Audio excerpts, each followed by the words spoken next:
Hey guys, tonight we're diving into something seriously cold. I mean, zero modern refrigeration, no AC units, and certainly no freezers buzzing away somewhere. Still, somehow people back in the 1800s figured out how to keep ice cream frozen during peak summer heat, haul icy blocks across entire oceans, and pour cold wine at scorching hot dinner gatherings. Hard to imagine, but ice once cost more than tea in certain corners of the globe. Alright, before you settle in too comfortably, go on and hit that like button and subscribe. Only if it feels right to you though, and if you're tuning in from somewhere balmy tonight, drop your location and the current time down in the comments, turn those lights down low, switch on a fan for some ambient noise, and let's ease into tonight's frozen tale. Picture yourself standing on a frozen lake somewhere in New England right as dawn begins breaking, the sky shifting from heavy grey to that delicate rose-coloured glow.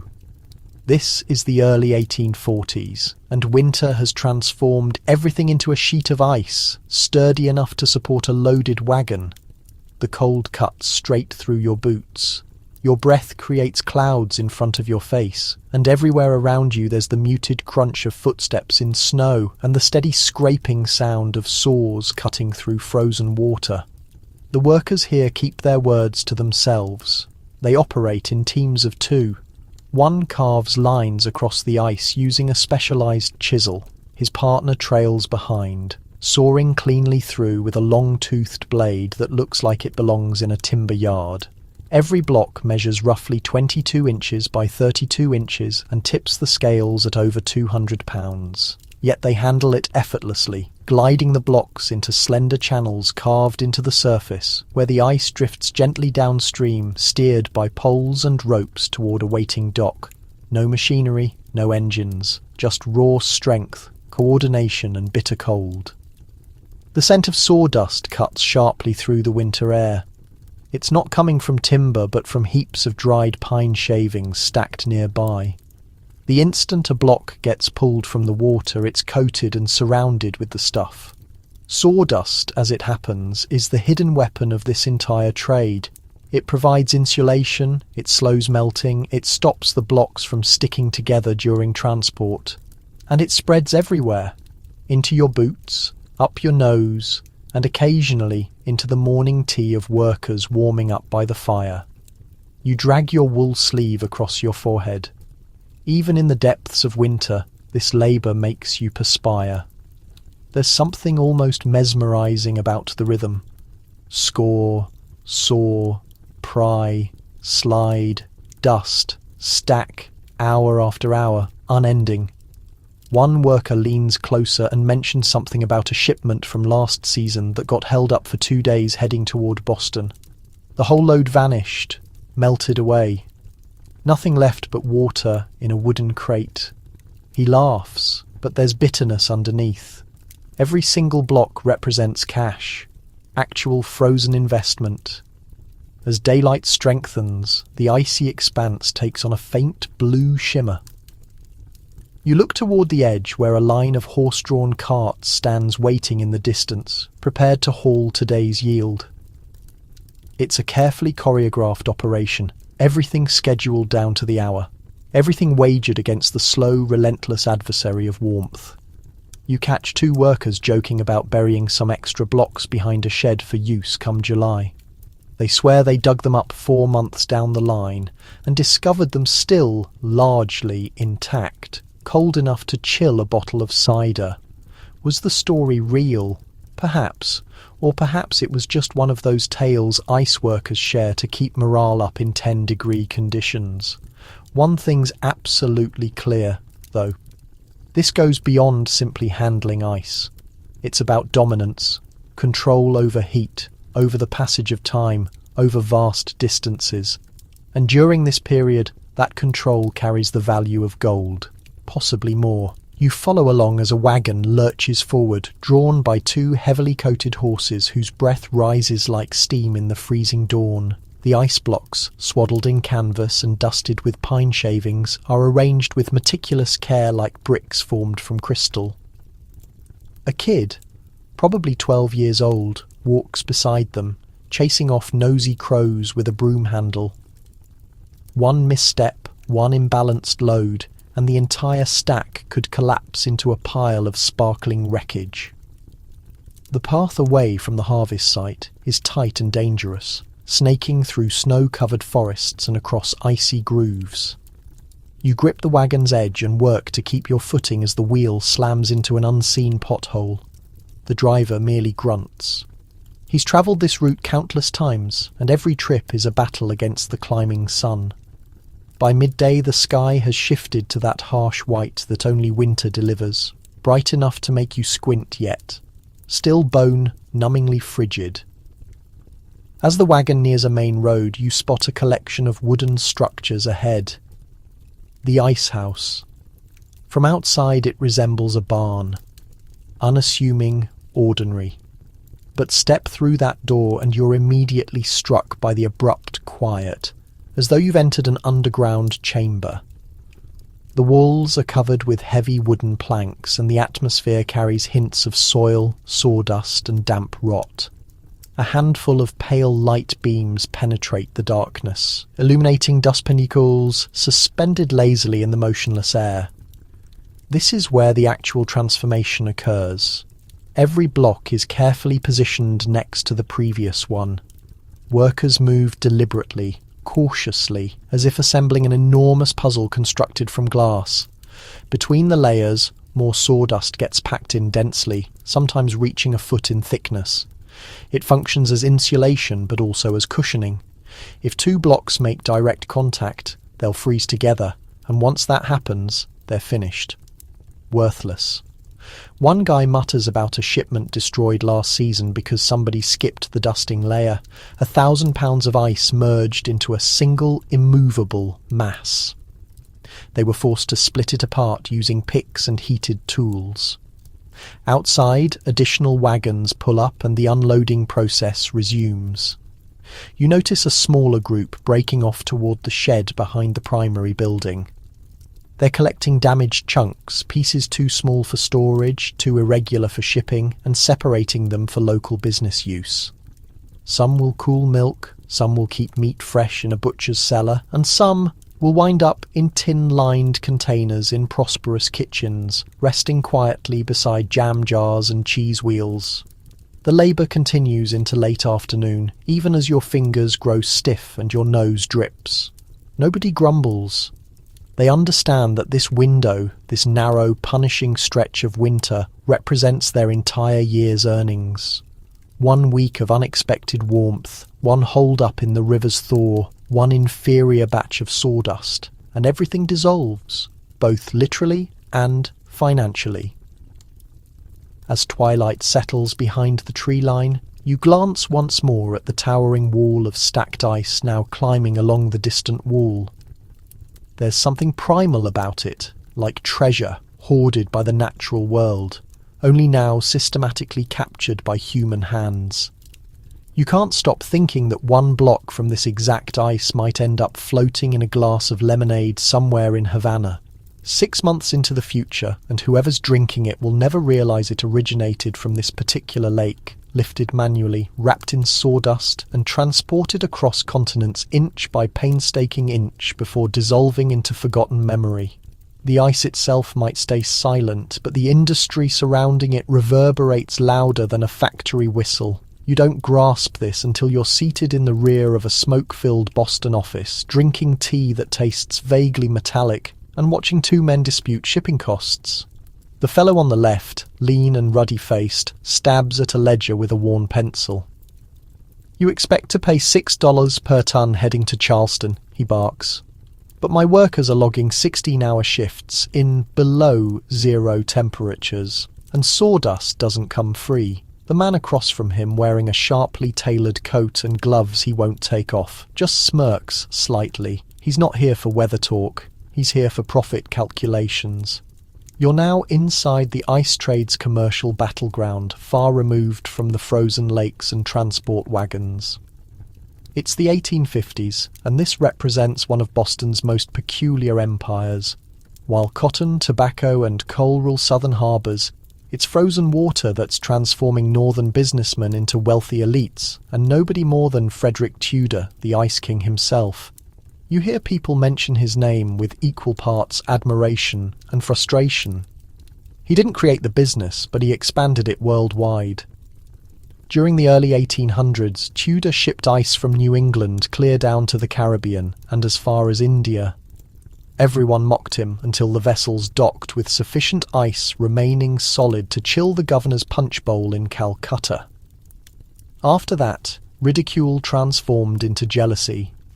You walk past a wall covered with maps, pins marking far-flung ports. Havana, Rio, Manila, Madras. Each shipping route represents a risk, a calculation involving temperature, logistics, and faith.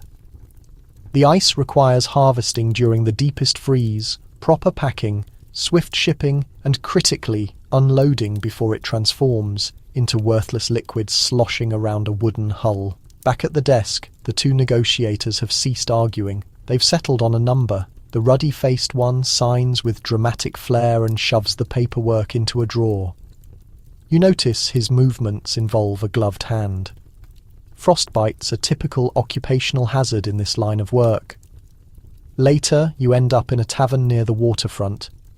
Two dock workers are playing cards with fingers still marked by ash-covered pine dust. They talk quietly about which operation is offering better wages this season. You overhear mention of Wenham Lake, spoken almost reverently like premium wine. And truthfully, Wenham Ice once commanded such respect in London that upscale markets advertised it specifically by name. Purer, clearer, and more resistant to melting. As flames crackle in the fireplace, one dock worker leans your direction and recounts an odd incident. Two competing operations accused each other of substituting quality ice with waterlogged blocks. Supposedly, one crew dispatched a shipment filled with moist straw rather than proper sawdust. The outcome? Complete melted catastrophe.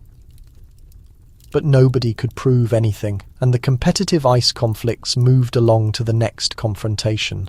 And that's how it operates. The ice business isn't merely about cutting tools and transportation. It's handshakes, rumours, underhanded tactics and accounting ledgers. It's a contest where one single degree can literally determine the gap between wealth and ruin. You step back outside, breath-forming clouds in the frigid air, and understand that in this frozen empire, it's not the ice that's merciless. It's the people running it. You follow one of the office clerks to the warehouse, situated near the harbour, arriving just as a shipment rolls in from Northern Territory. The structure is elongated and squat, featuring thick timber walls and virtually no windows. Inside, the atmosphere carries a faintly acidic smell, an unusual combination of brine, rotting wood and damp pine.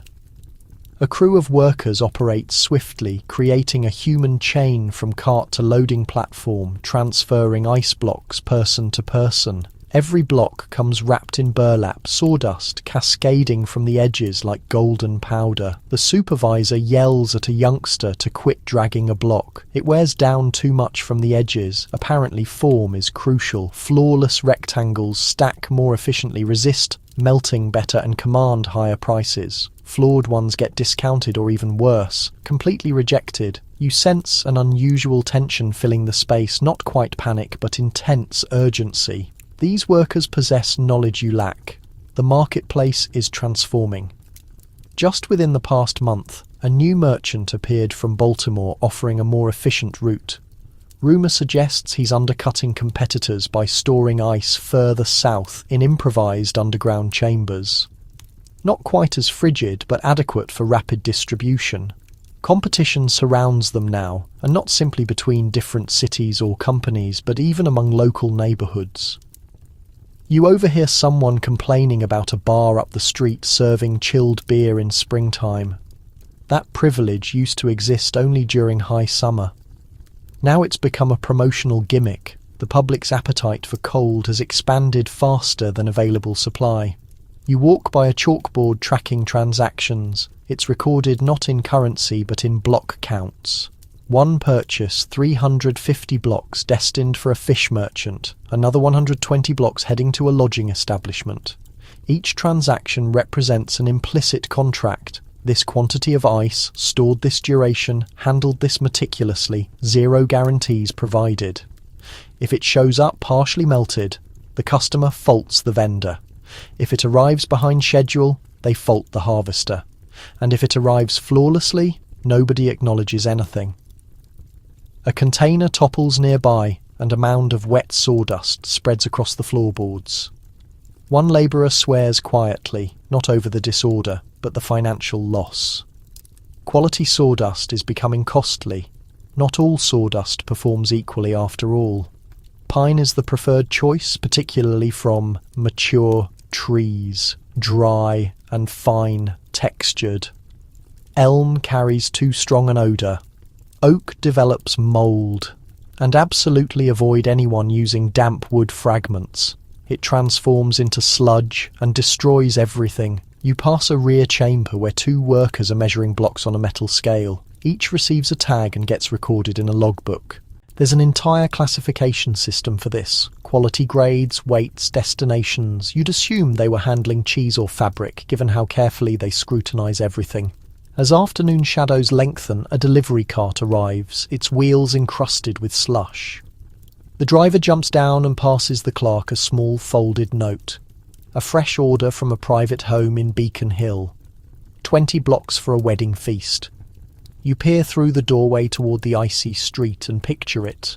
Servants transporting blocks up marble staircases, household staff chipping fragments into silver serving dishes, wedding guests drinking cold punch while wearing satin gloves. And none of them, absolutely none, would spare a single thought about the ice's origin, about the workers in soaked boots, about the kid stacking burlap, about the pine dust coating the clerk's sleeves. The warehouse grows quieter as sunlight fades away. The interior temperature seems constant, but in this industry every passing moment matters. Every day warmer than anticipated poses a hazard, every shortcut becomes a wager, every block represents a gamble against the clock, and currently the odds favour the house. You abandon the waterfront and pursue the ice, not as a businessman, not as an administrator, but as a block itself, bouncing along in a wagon's belly towards the subsequent stage of its expedition.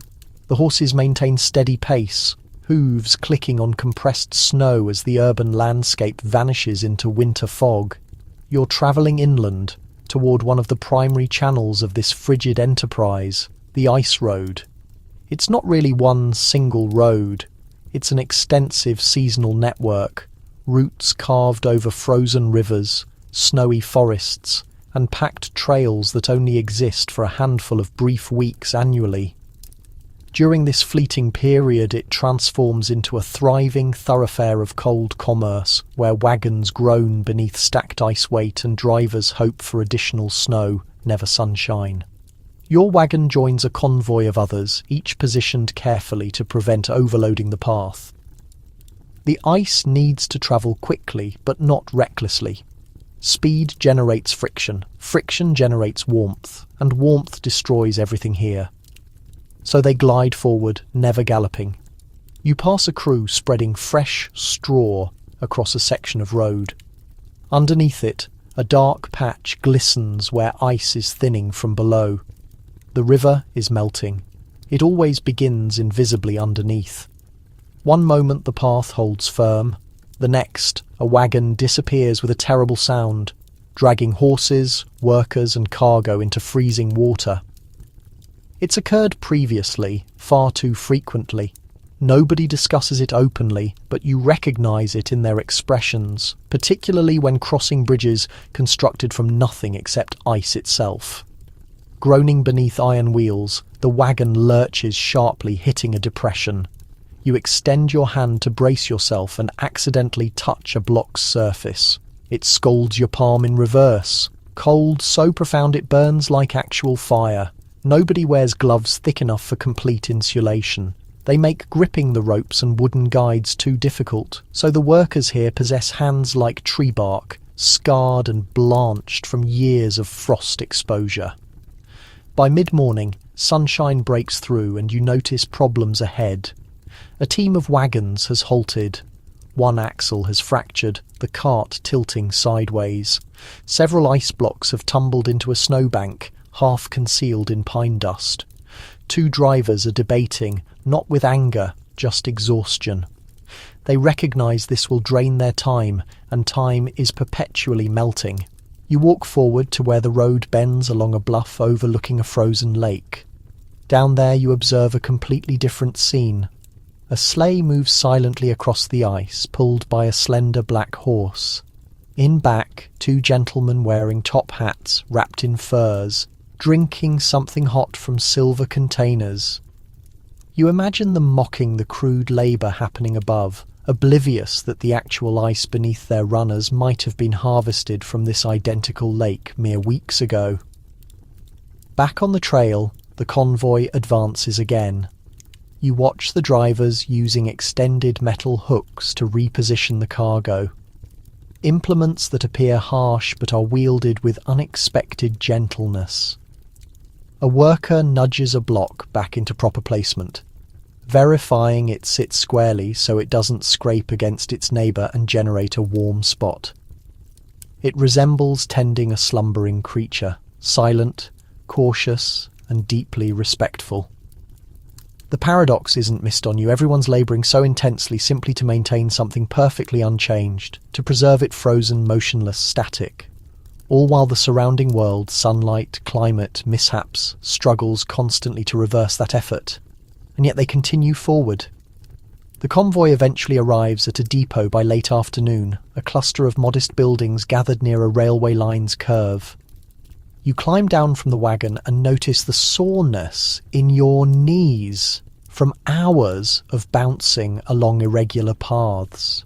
Around you, workers are already offloading. The rhythm shifts now from movement to administration. This is where ice transfers ownership, changes hands, and most significantly, changes transportation method. You enter a long, low building constructed partially underground. The flooring is stone, moist and frigid beneath your feet. Inside, the atmosphere feels denser. The temperature here is regulated intentionally. Heavy walls, restricted sunlight, and flooring that constantly seems to perspire.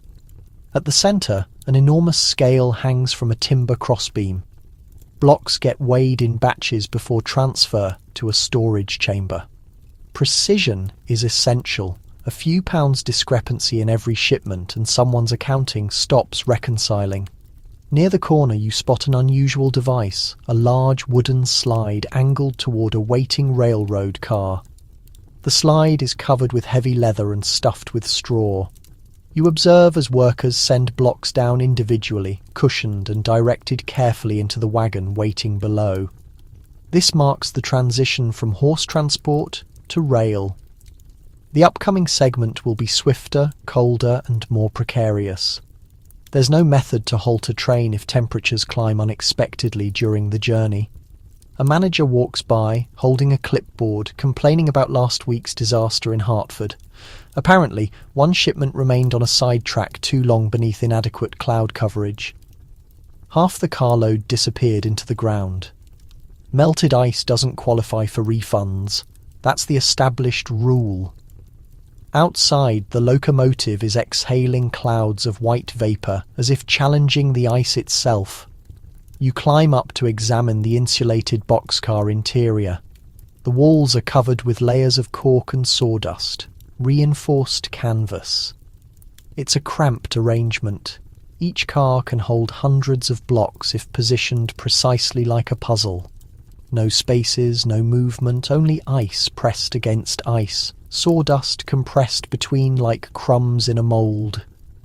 As the final blocks get loaded, a worker slams shut the doors with a heavy thud and secures them with tar-coated canvas. The train shudders, the whistle shrieks, and it starts pulling away, transporting yesterday's frozen lake toward tomorrow's banquet tables. Back inside the depot, a different crew begins sweeping up the leftover sawdust. They don't discard it. Even those remnants are collected and dried for subsequent use. You ask one worker if the sawdust ever ignites, sitting around like this. He nods seriously. Lost a complete shed to fire last summer, he mumbles, smelled like burning pine and lost profits. He doesn't find it amusing. A bell chimes. The next wagon train is approaching from the north. The cycle starts over. You step outside and inhale deeply. The sun is descending now, painting orange streaks over the snow. Another day of transporting ice, inch by painstaking inch through a world constantly attempting to melt it. And the peculiar aspect? Most people enjoying that chilled glass of lemonade at this journey's conclusion will never consider any of this. Not the aching spines, not the fractured axles, not the trains lined with cork and optimism. But you'll retain the memory. You were present. You traced the route, and the ice continues moving. You're standing on the deck of a wooden cargo vessel, gazing down into the storage hold where layer upon layer of ice blocks shimmer beneath heavy sawdust and burlap. The smell drifting up is musty, pine-scented, and vaguely acidic, like damp barrels stored in a basement. Overhead, seagulls wheel in circles, their calls drowned by the groan of masts and splash of sails catching a strong Atlantic wind. The harbour is alive with activity, ropes snapping tight, workers hollering across crates. But your cargo isn't produce or seafood or grain. It's ice, and you're sailing toward the tropics. It seems impossible, yet here it sits, an entire hull packed with frozen water, preparing to voyage into territories where temperatures never fall below 30 degrees Celsius. The year is 1856, and this represents the forefront of global extravagance. Cold beverages in Calcutta, frozen confections in Havana, even chilled compresses in Rio hospitals, all enabled by an improbable export from the frozen lakes of New England. The crew regards it with an odd combination of respect and irritation. On one side, ice is valuable. It promises bonuses, superior contracts, and recognition if delivered successfully. On the flip side, it's cursed freight. It doesn't act like other merchandise. It seeps, it shifts, it perspires. And most problematic of all, it melts silently, continuously, without warning, consuming profit with every mile at sea. The ship's captain approaches you at the railing, his face worn and his jacket marked with salt stains. "We sacrifice 20% before we even reach the tropic line," he remarks, almost casually. "And if we dock too long in any port, it'll be liquid before nightfall." You glance upward at the sails, already straining to capture more wind.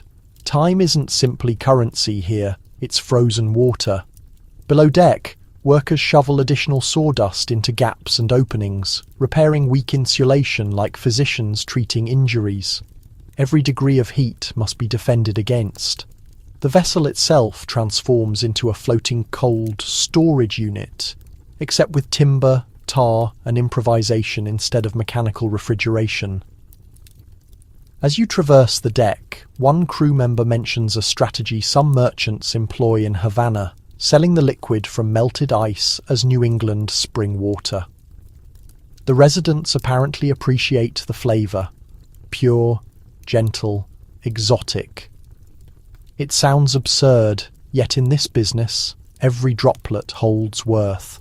Darkness arrives swiftly, the sky turning to deep velvet and the stars glittering like reversed frost. The ocean is tranquil, nearly mirror-like, and the ship glides onward as if it too comprehends how fragile the equilibrium is.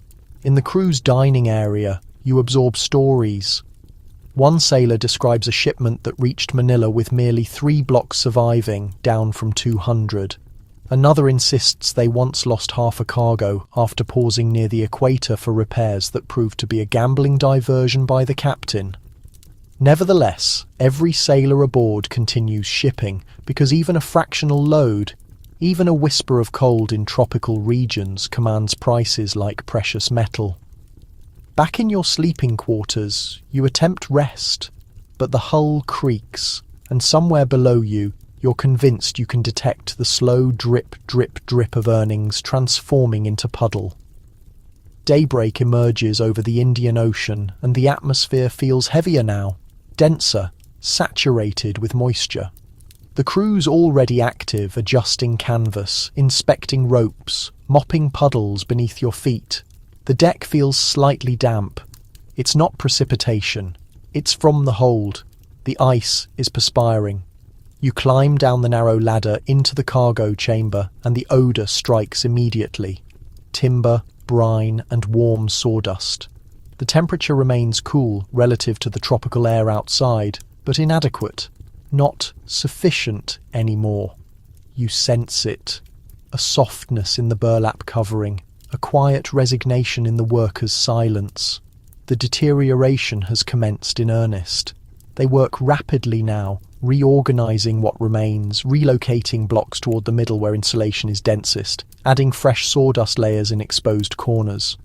One worker, obviously the veteran among them, grumbles that it invariably begins identically. One humid evening, one gradual leak, and everything afterward is merely damage control. Yet the destination is near. By afternoon, you observe the Indian coastline rising like vapour from the sea. Palm trees, whitewashed structures, and the curved outline of a harbour filled with wooden vessels and stone wharves. Calcutta, the terminal stop for this shipment of frost-preserved treasure. Docking initiates chaos. Porters rush to ready wagons cushioned with straw and covered with canvas. Speed is critical. If the ice remains exposed to sunlight too long, it could vanish before reaching the storage chambers constructed just beyond the city. And even upon arrival, local heat might reverse the weeks of careful preservation within mere hours. Still, excitement hums through the dock. The British colonial upper class anticipates these blocks eagerly. Their social clubs, residences and hotels require chilled beverages and iced delicacies. A formal dinner lacking cold punch is absolutely unacceptable now, even in 100-degree temperatures. You accompany the initial wagon load, trailing 2 workers fanning the cargo with folded palm fronds, an improvised shade in a territory where snow exists only in mythology. Children sprint alongside, gesturing at the dripping blocks as though witnessing magic dissolve. To their eyes, this is enchantment. Frozen water, solid as rock in a location where the earth never cools. The wagon jerks to a stop before a lime-washed building, an ice depot camouflaged as a storage facility. Inside, it's shadowy, heavily walled and covered with brick coated in lime to maintain low temperature. The ice gets unpacked rapidly, carefully. Several blocks arrive partially melted. Others appear solid, virtually flawless. The workers don't communicate, they simply acknowledge. It's satisfactory. One block, transparent, pristine, barely perspiring, gets pulled aside and covered in linen. It's destined for the governor's residence for a diplomatic gathering. It will be carved into pieces with silver implements, deposited into glasses of imported brandy, and circulated as though it were the most ordinary thing imaginable. But you possess different knowledge. You witnessed its origin from a New England lake. You observed it cut, hauled, stacked, transported. You monitored it perspiring through tropical regions, surviving through sawdust and brine. And now, here it rests, pausing briefly in India's heart before it disappears into forgotten memory. A puddle carrying documentation.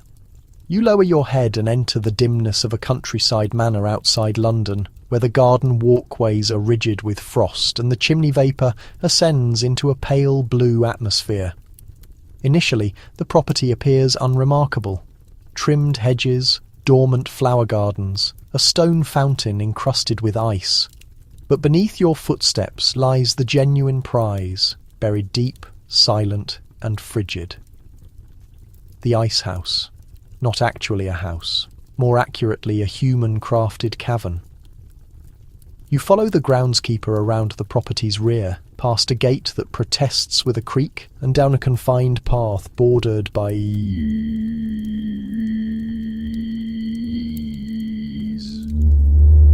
At the terminus stands a short stone dome shrouded in moss and partially submerged into the earth. A heavy wooden entrance blocks the way, secured with corroded iron. The groundskeeper grunts as he forces it open. A surge of cold exhales from the darkness. You step inside, boots scraping against the damp flooring. The walls are brick, rounded and covered with lime plaster to resist the gradual infiltration of warmth. The atmosphere is motionless, completely still, and at the centre, concealed beneath heaps of sawdust and linen bags, lies the winter's accumulation. Solid blocks of imported ice. Some originates from Massachusetts lakes, some perhaps from Norway. You wouldn't think most Londoners could tell the difference, but the owner of this estate won't settle for anything less than Wenham Lake ice. Clearer than crystal, the butler brags, and it takes longer to disappear. You kneel down next to one of these massive chunks, brushing the sawdust away with your gloved fingers. The blue is stunning, polished smooth like marble. The sawdust clings to your coat sleeves like powder, and the butler mentions they refill this vault twice every year. They pack the layers when spring arrives, and again in autumn.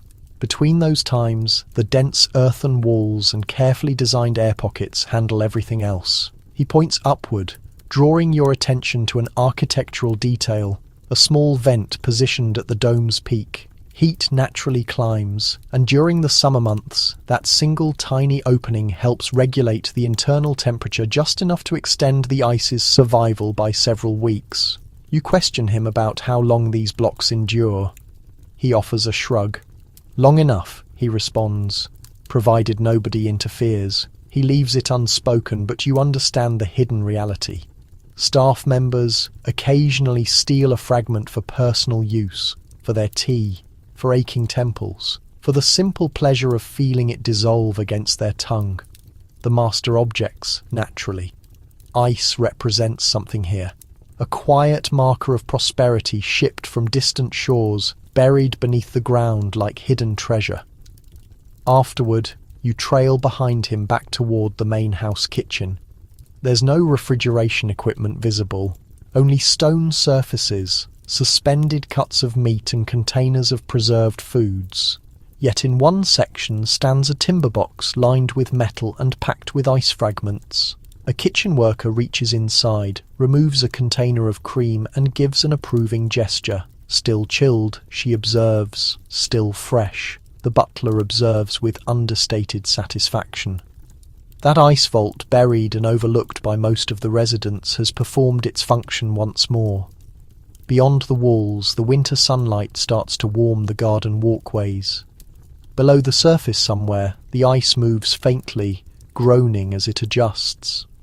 You understand this is how the wealthy manipulate time, not through timepieces, through coldness. You catch yourself wandering near the property's boundary, where a second ice vault, more ancient, less maintained, descends into the soil like a buried entrance. This structure hasn't been accessed in years. The groundskeeper labels it the Phantom Vault, somewhat playfully. The entrance protests on its metal hinges, and the atmosphere within is moisture-laden, not frigid. The protective layers deteriorated long before, and now it contains nothing except darkness and echoes of the past. Yet it reveals something to you.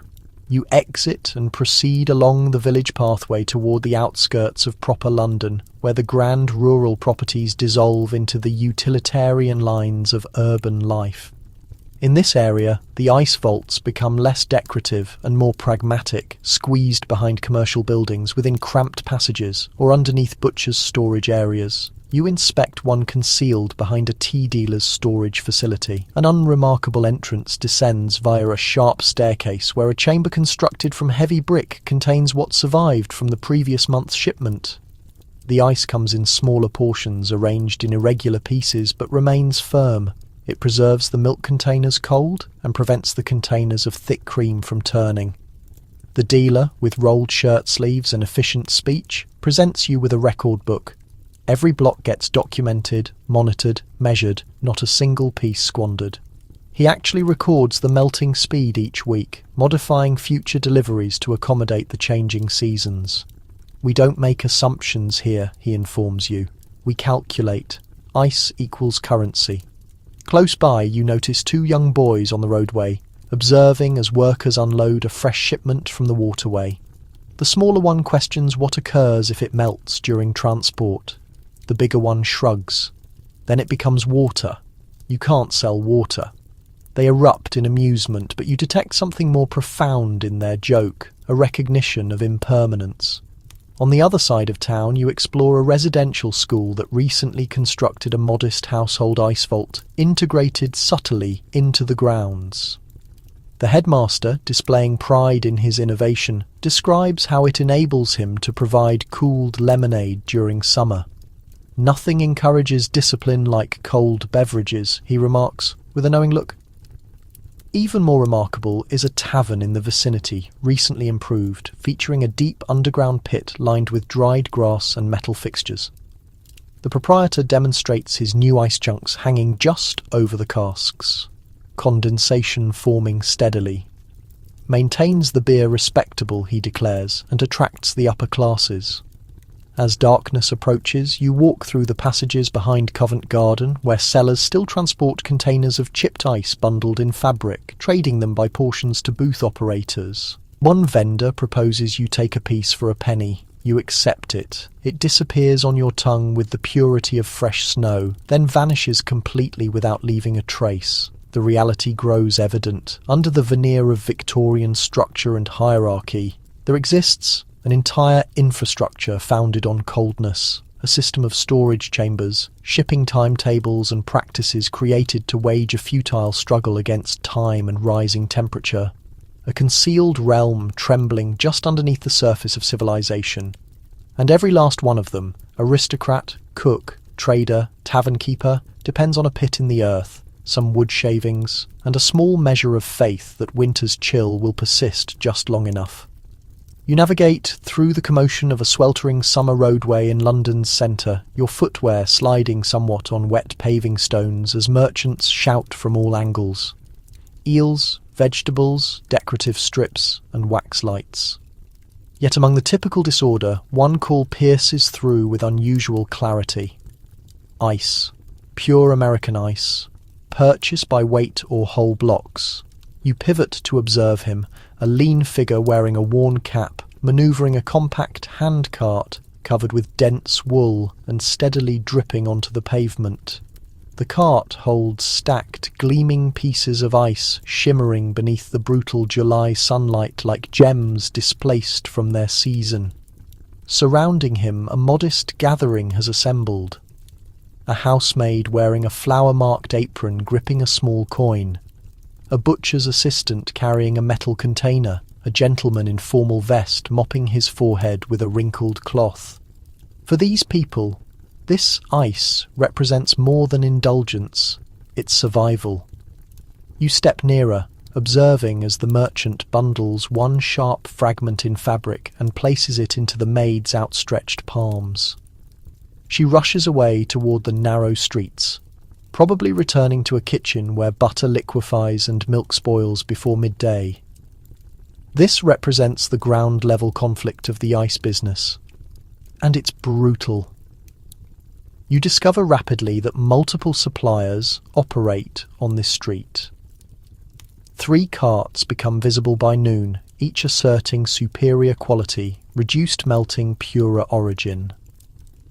One displays Wenham Lake painted on its exterior in peeling blue lettering. Another claims his merchandise is Norwegian crystal. The reality is, most originates from the identical warehouse located by the Thames, where blocks get chopped apart and redistributed through intermediaries who trim just sufficient to generate profit, and never quite adequate to ensure longevity. As you track the carts through winding rear avenues, you begin hearing the gossip. Several days earlier, somebody discarded a competitor's inventory into a drain opening. At sunrise last week, 2 carts crashed near Fleet Street.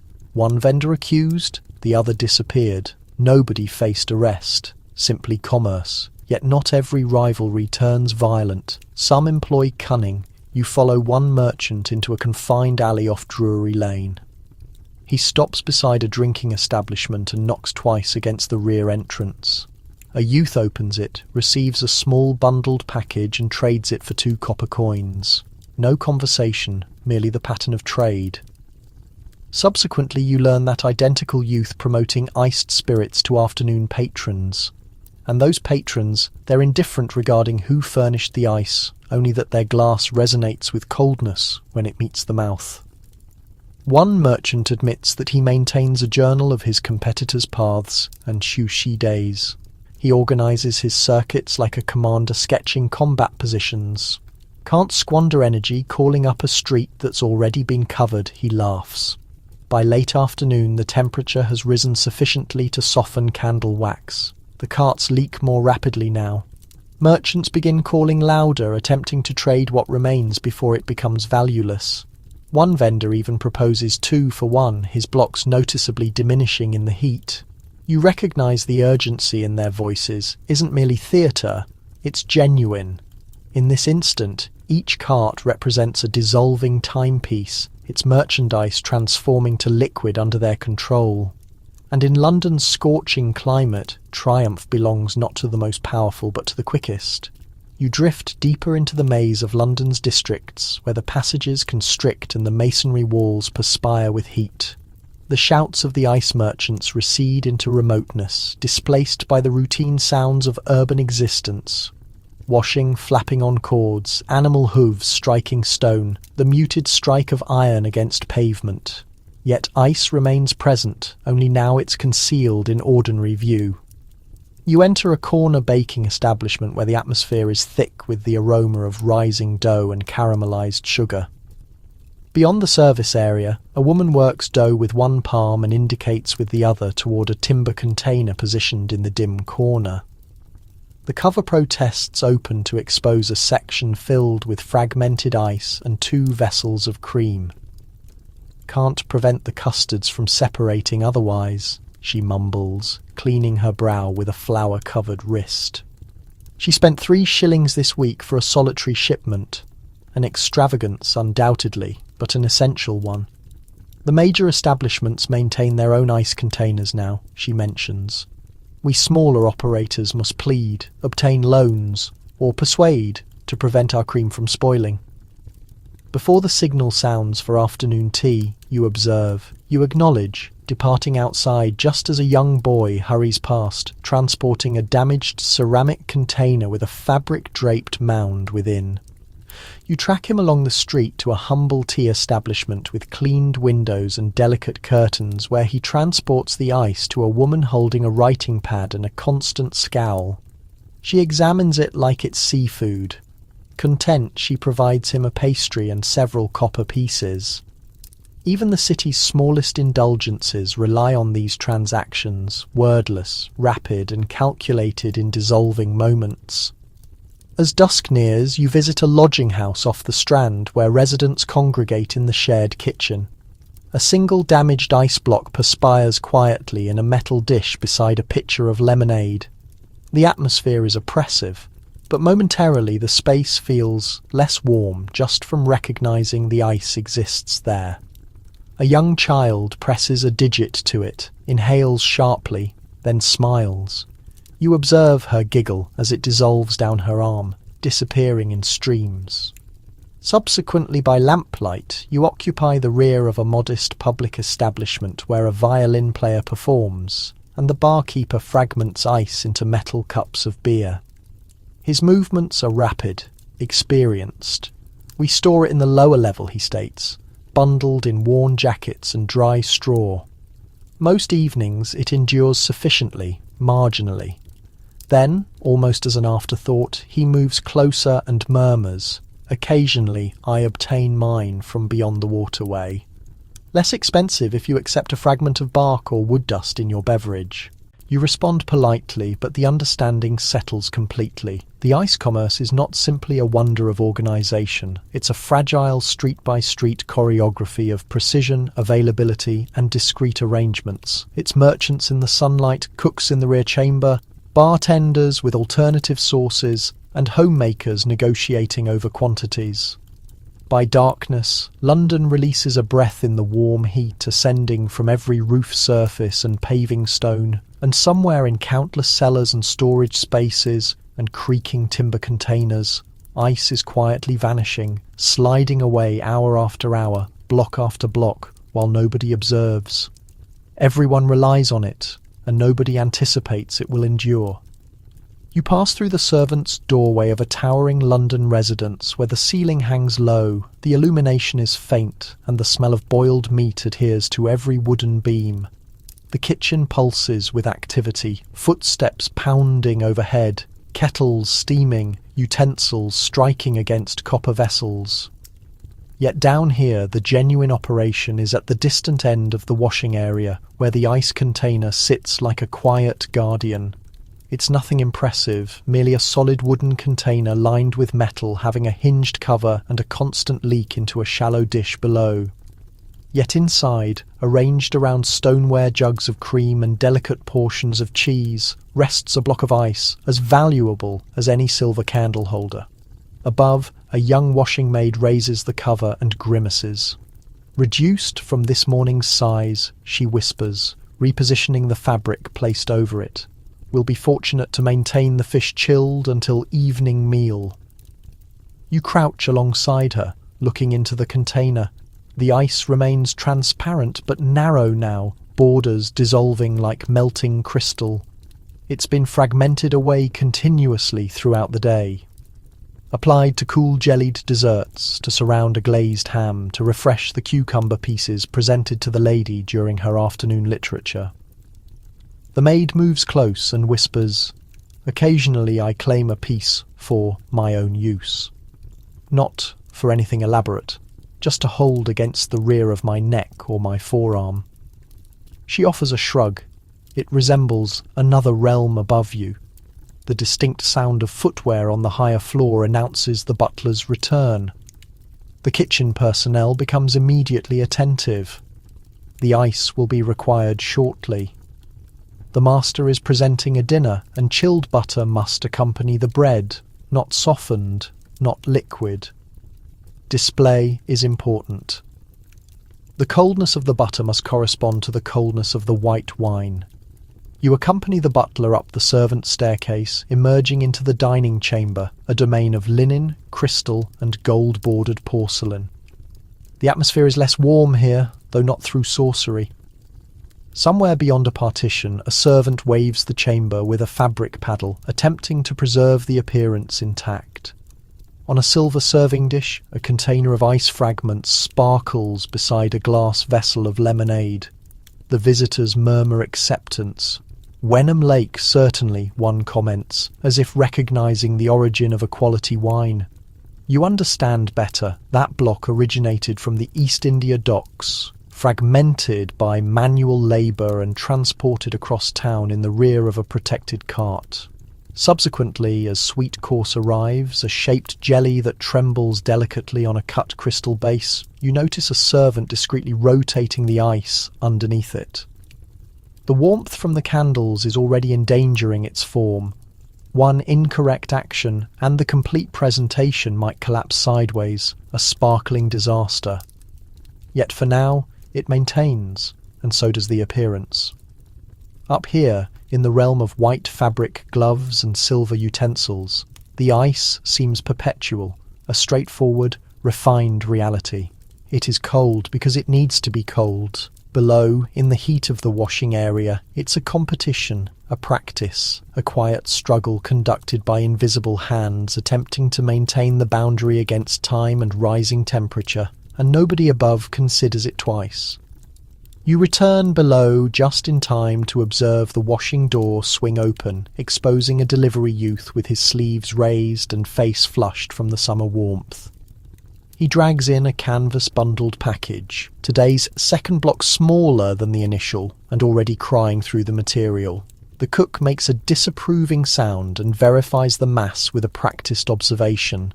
"Half the dimension for identical cost," she mumbles. "They assume we don't detect." She's not incorrect. The block is uneven, one edge already dissolving to slush. It's still functional, but scarcely.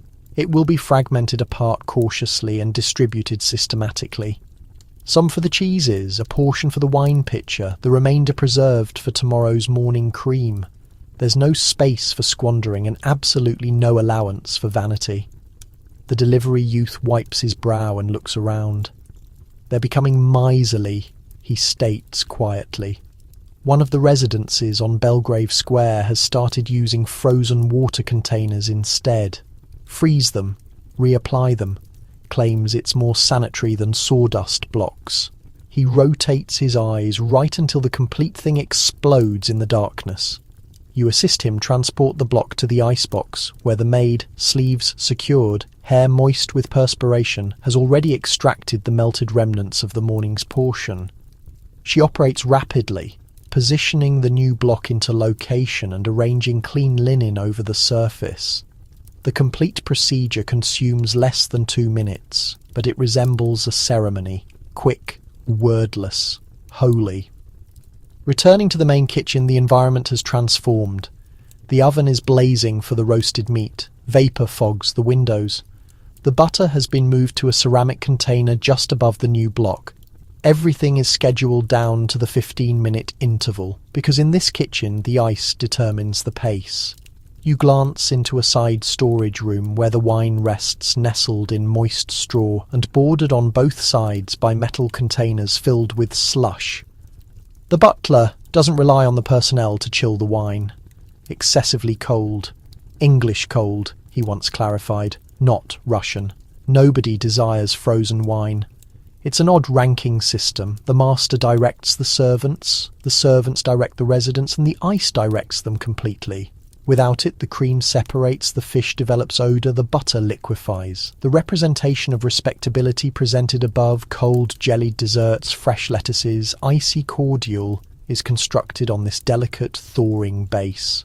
Subsequently, after the visitors have departed and the dishes are cleaned bare, the personnel assembles in the confined kitchen passage, collapsed on seats and boxes. The maid lifts the icebox cover one final time and releases a gentle breath. Only a piece remains, no bigger than her hand. She doesn't speak anything. She simply retrieves it, rotates it in her palm until it gleams, then places it on a small plate, to dissolve quietly through the night. Nobody requires it now. The day is concluded. You remain there with them as the final drops flow into the collection dish, recognizing that by sunrise it'll be vanished, and with it, the appearance of authority, the courteous pretense that the residence operates on refinement and structure, not perspiration and dissolving blocks. Yet tomorrow the cart will appear again, the choreography will commence again, and the conflict with heat will continue. Under the silk table coverings and beyond the washing door, the sun reflects off the brass mail slot as you enter a modest but recently constructed residence in one of London's exterior districts. Lines of red brick terraced houses bordered with iron fencing, each one almost matching but dignified. Within, the sitting room is precisely organised, curtains reinforced, and a botanical carpet sits positioned like a symbol of achievement. This is middle-tier respectability, ascending with the vapour of industrial chimneys and the consistent rhythm of salaried clerical employment. Yet what genuinely captures your attention is in the kitchen. A refined wooden cabinet standing independently with 2 entrances and a subtle dish below, the lady of the residence moves over with pride. "Our new ice container," she declares, adjusting her apron. "Genuine American construction. Isn't it wonderful?" You move closer and open the entrance. Within, at the summit, a firm block of ice sits in a metal-covered section, coldness emanating from it like a silent motor. Underneath, butter, milk, a container of blancmange, and several eggs rest positioned in their cool refuge. Nothing carries a sour smell, nothing moves. It's a wonder in wooden metal. She closes the entrance carefully. Prior to this, she states, "We used a stone platform by the storage window. Half the week the milk turned sour. Currently we have ice transported every Monday, and if I bundle the block properly it endures till Friday." You appreciate the exactness. The ice is a weekly visitor, received, allocated funds for, honoured. Her spouse appears in the entrance, neckcloth loosened, sleeves raised. "Costs almost £1 each week," he states with an expression that's partially objection, partially pride. Yet the neighbours observe the Thompsons still use containers in the stairwell. He laughs. Consider consuming room temperature blancmange. He's not incorrect. In this section of town, the icebox is more than practicality. It's a social indicator, a representation that they've climbed the social structure, that their butter no longer floats, that their jellies maintain form. Their son explodes in from the garden, gripping a brown paper bundle and reddened from rushing. He heads straight for the kitchen and opens the icebox like a secure vault. Is there any remaining? He questions, looking into the top section. His mother softly taps his hand. It's for Sunday's dessert. Close the entrance, dear. The boy releases a breath, but complies. Even at his years, he recognizes ice is not to be squandered. Subsequently, you're requested to remain for tea. A small glass container is positioned in front of you, containing chilled gooseberries and placed on a small mat. The utensil produces a soft sound as you sample.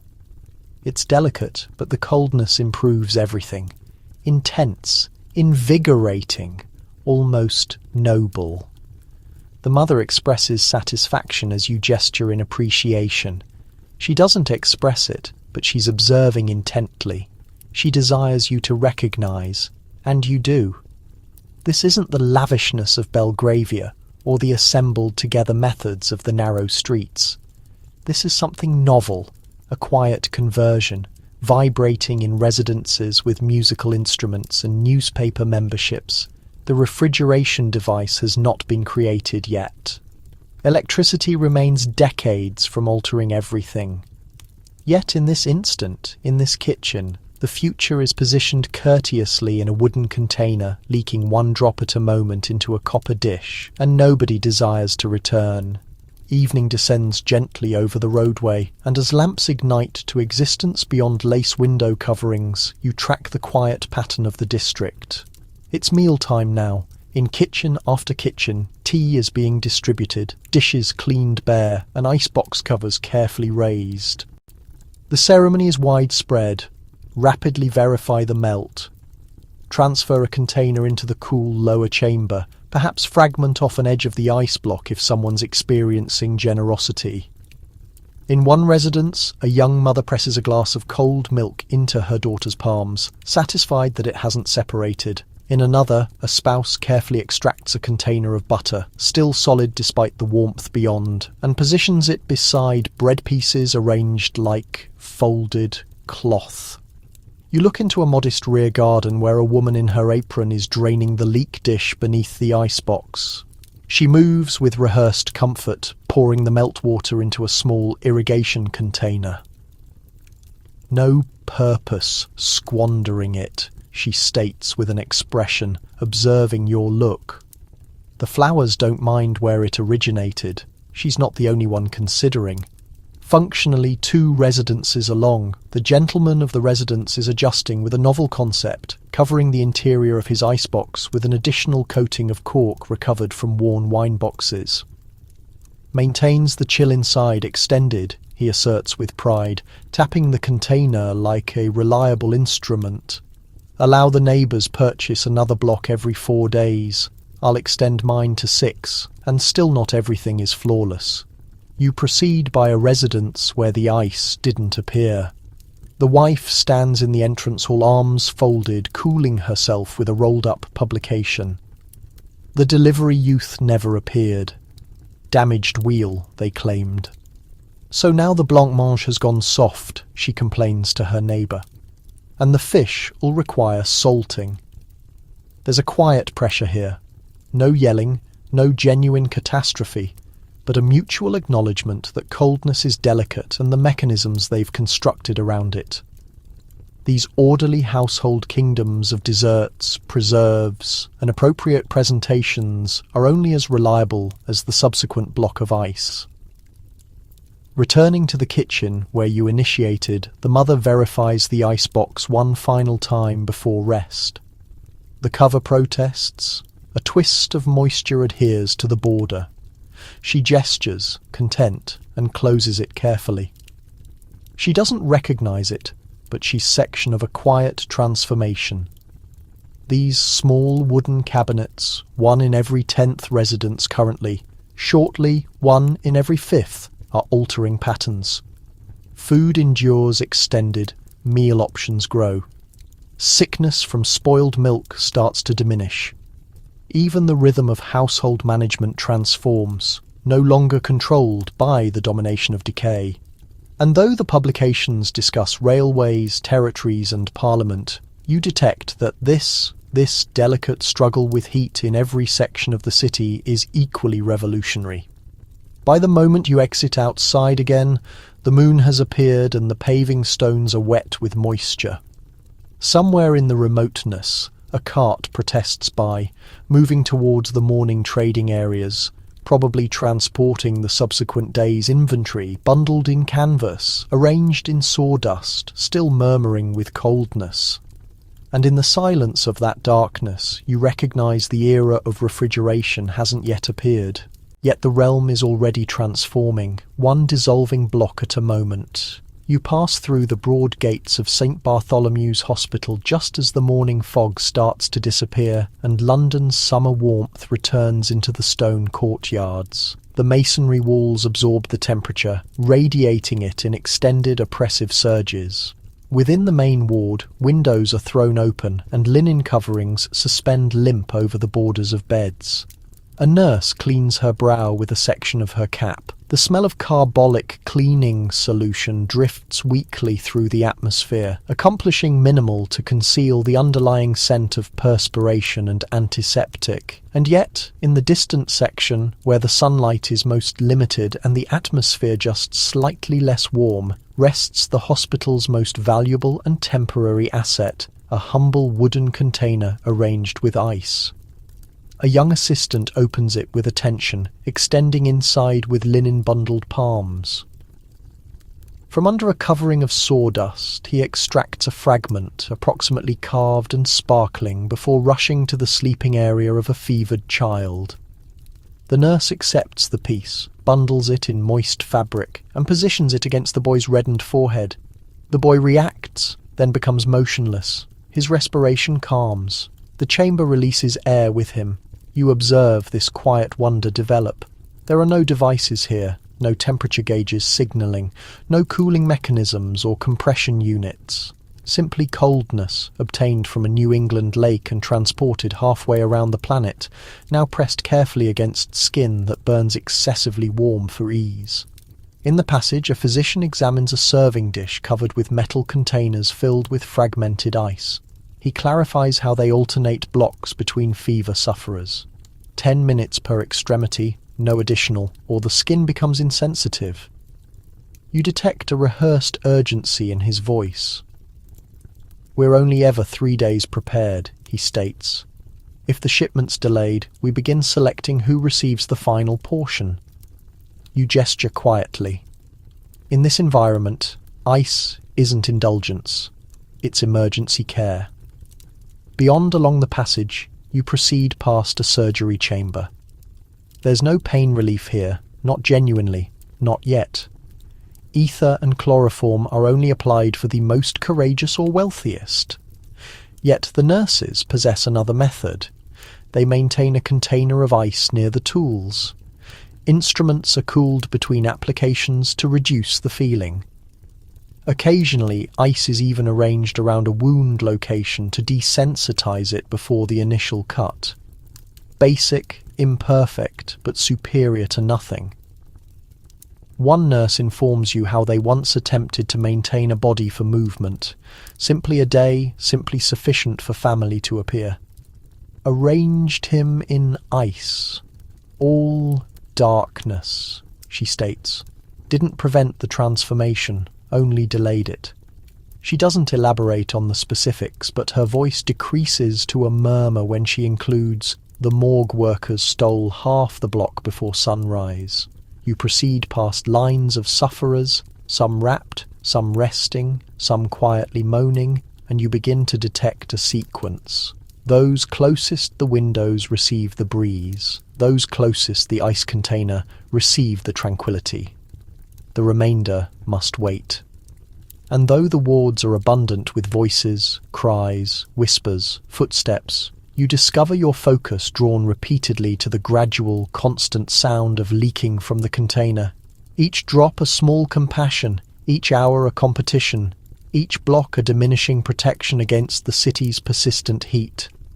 In the underground of the hospital, down a confined staircase beyond the dispensary, you track the smell of moist stone and iron.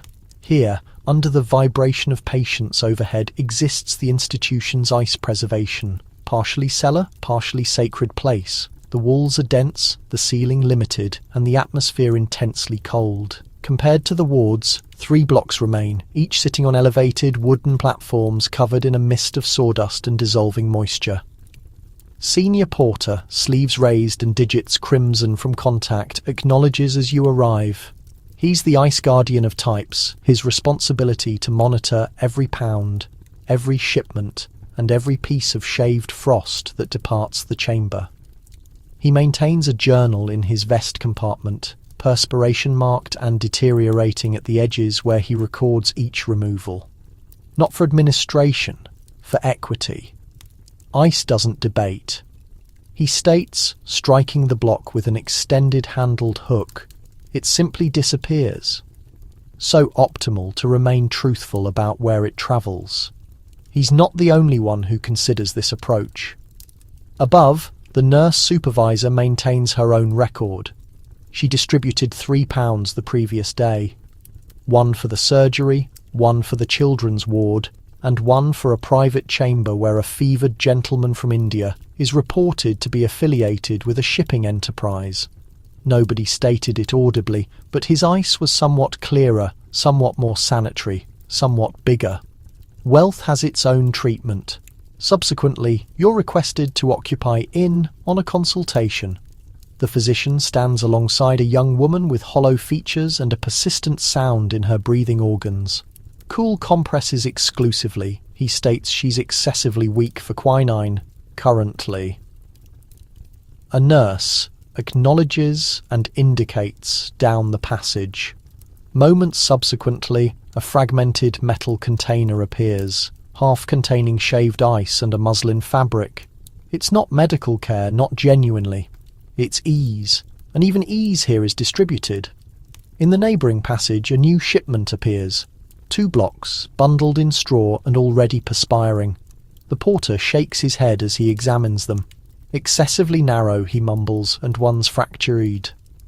A divided block dissolves quicker, loses strength. He records it down regardless. They'll apply it for foot immersions and sponge washes. You detect whispers between 2 nurses about the children's section. One girl has diphtheria, another hasn't consumed in days. Allow them to grasp a cube, one proposes quietly. It assists. The mouth experiences like something pleasant. It's accurate. Some children, excessively sick to chew or consume, discover strange pleasure in consuming ice fragments, cold ease in the most direct sense. The hospital doesn't promote this reliance to contributors. They boast about contemporary lamps, enhanced sleeping materials, or imported linens. Nobody composes payments for sawdust and dissolving cubes. Yet in the background, it's the ice that maintains the boundary between suffering and tranquility. As darkness descends, the porter returns to the cellar. He ignites a lantern and verifies the record. 1 block remaining. Unreserved.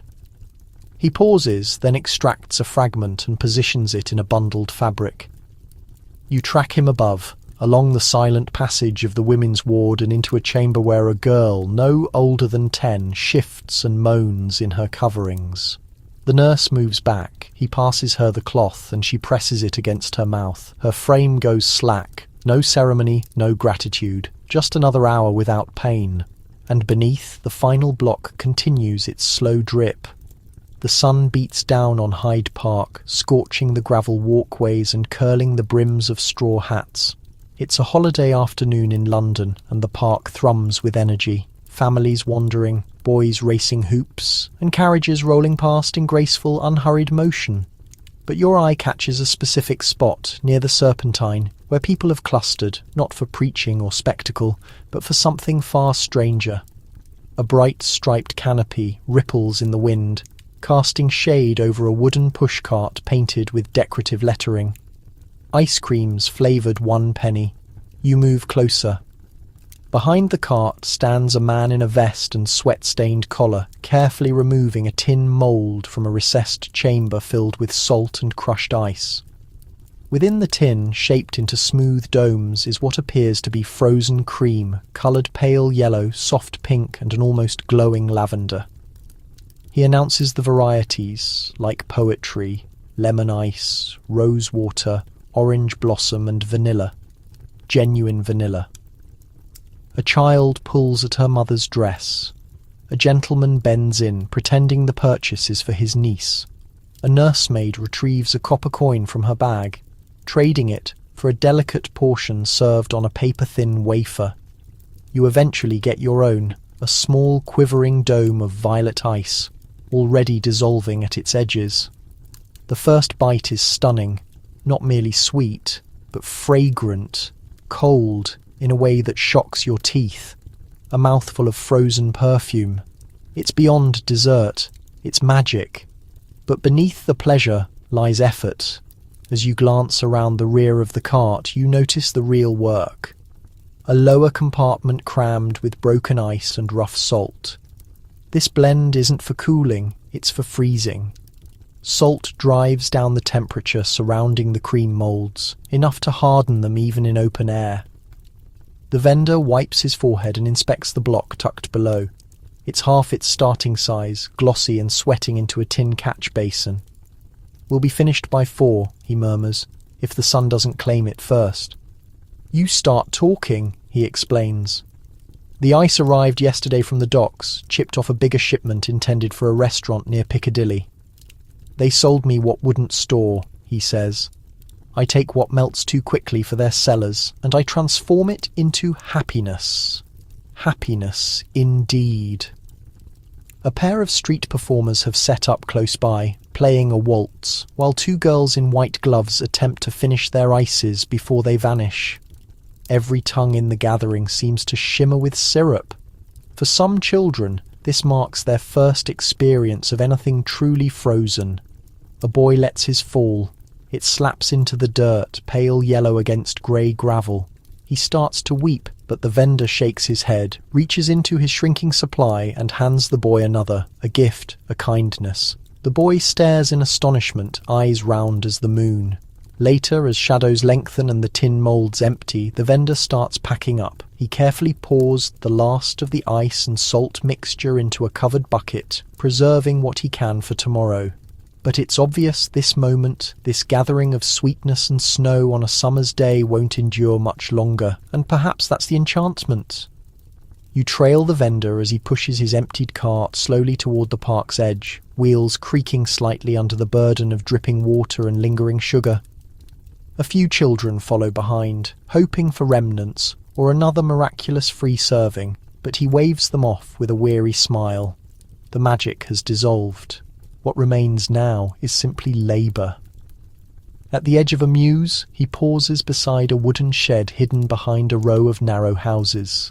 With effort, he raises the lid of a storage container built into the earth.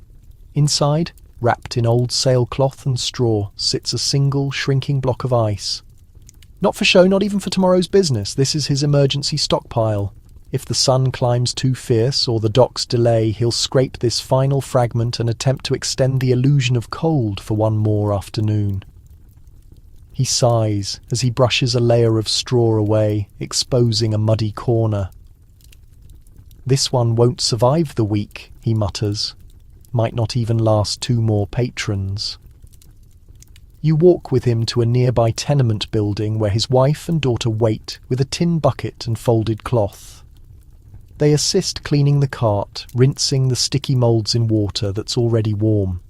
His daughter, no older than 7, sneaks a fingerful of melted syrup from the rim of a tin he pretends not to notice. They discuss tomorrow, whether the market will still stock lemons, whether the butcher's boy will barter salt again, whether the next block of ice will come whole or fractured. Nobody mentions how much of their day hinges on something so delicate, so temporary. You head back toward the park, retracing your path past vacant benches and trampled cones of melting slush. At a narrow alley corner, you spot another cart. This one painted in red and gold, more refined, more businesslike. The vendor there wears a bowler hat and brags of Italian ices with imported flavourings. His ice is crisper, his cost is steeper, but his crowd is thinner. The children seem to recognise where the warmer smiles are. As the final rays of sun drop behind the trees, you catch a soft clink, a spoon against tin, a child's laugh, a bucket being filled with chipped frost. For the coming morning, the world of cold sweetness is shutting for the night, and yet the memory persists. A taste that disappeared on the tongue, a chill that existed only long enough to enchant, then evaporate. For these Londoners, ice cream isn't daily comfort. It's not packaged in paper containers behind glass freezer doors. It's a scarce performance, a treat woven with time and labour. A spoonful of winter carved from the work of hundreds stored in darkness, transported across oceans and transformed into 2 bites of fleeting happiness. Tomorrow they'll queue again, not only for the taste, but for the wonder of cold on a warm London day. It's just past midnight when you slip through the fog-thickened alleys of Southwark, boots quiet on the cobbles, slick with river moisture. The noise of the day is long vanished, replaced by the distant rumble of hooves, the occasional bark of a dog and the whisper of something else. Wheels on wood moving slow and silent. You crouch behind a stack of crates as a figure emerges hunched over a handcart. There's no marking, no paint, no decoration, just a bundle, canvas wrapped and leaking in tiny streams. He moves with intention, glancing up at every intersection before ducking into a rear courtyard flanked by shuttered windows. You follow. Inside the courtyard stands a backdoor tavern, closed officially, but through the slats of a cellar vent, you spot a flicker of candlelight. A knock, 2 slow taps, then a pause. The door cracks open just slightly. The man mutters something you can't catch, then pushes the cart inside. You wait a minute, then 2. And when you slip in after him, careful not to make a sound, you see it. A hidden chamber behind the main tap room with barrels stacked to the beams and crates of gin. But right in the middle, 3 fresh blocks of ice resting on straw mats already starting to mist. This isn't a hospital, this isn't Hyde Park, this is the other ice market, the one without records or uniforms. A whisper network of publicans, fishmongers, backstreet apothecaries and street vendors who can't or won't pay the official rates or wait for the city's sanctioned deliveries. Here, ice is bartered, swapped, concealed, stolen. The man receives a stack of coins in a tightly bound cloth pouch. He doesn't count it, just nods, takes a biscuit and flask of something sharp-smelling and disappears back into the dark. The tavern owner, a round man with oil on his sleeve, gets to work. He chips 1 block into workable shards, scooping them into 2 buckets. One he carries upstairs for tomorrow's breakfast cordial. The other he keeps in the corner, wrapped again for a customer who pays well to have his oysters served like at the Savoy. Nobody asks where the ice originated. Nobody wants to know. The less spoken, the better. You wander through this quiet world for the next hour, through fish cellars where slabs of cod rest on dripping crates, through tiny sweet shops where one woman preserves her berries on cold tiles bought under the table, and finally to a boarding house where the landlord hoards a block in a cupboard under the stairs. It sits in a metal bucket covered in a child's blanket. He peeks at it like a miser checking gold. "We use it only for guests," he whispers.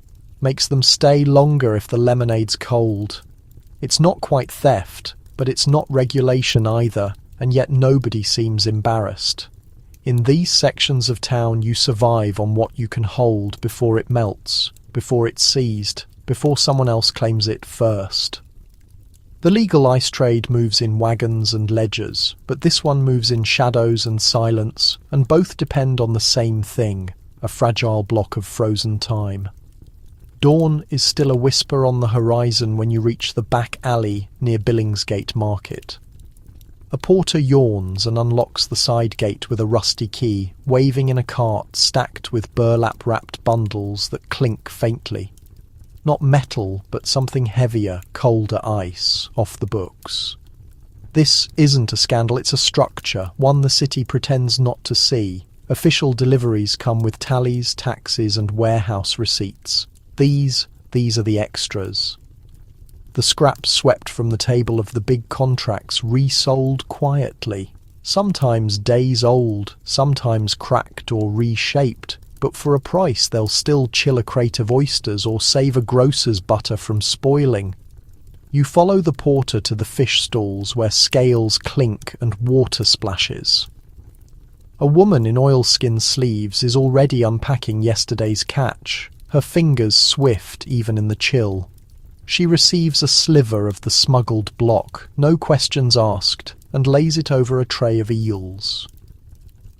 The ice hisses faintly, meeting the flesh with a soft sound like a sigh. It'll buy her 4 more hours of freshness. That's 4 more hours to sell, 4 more hours to pay the rent.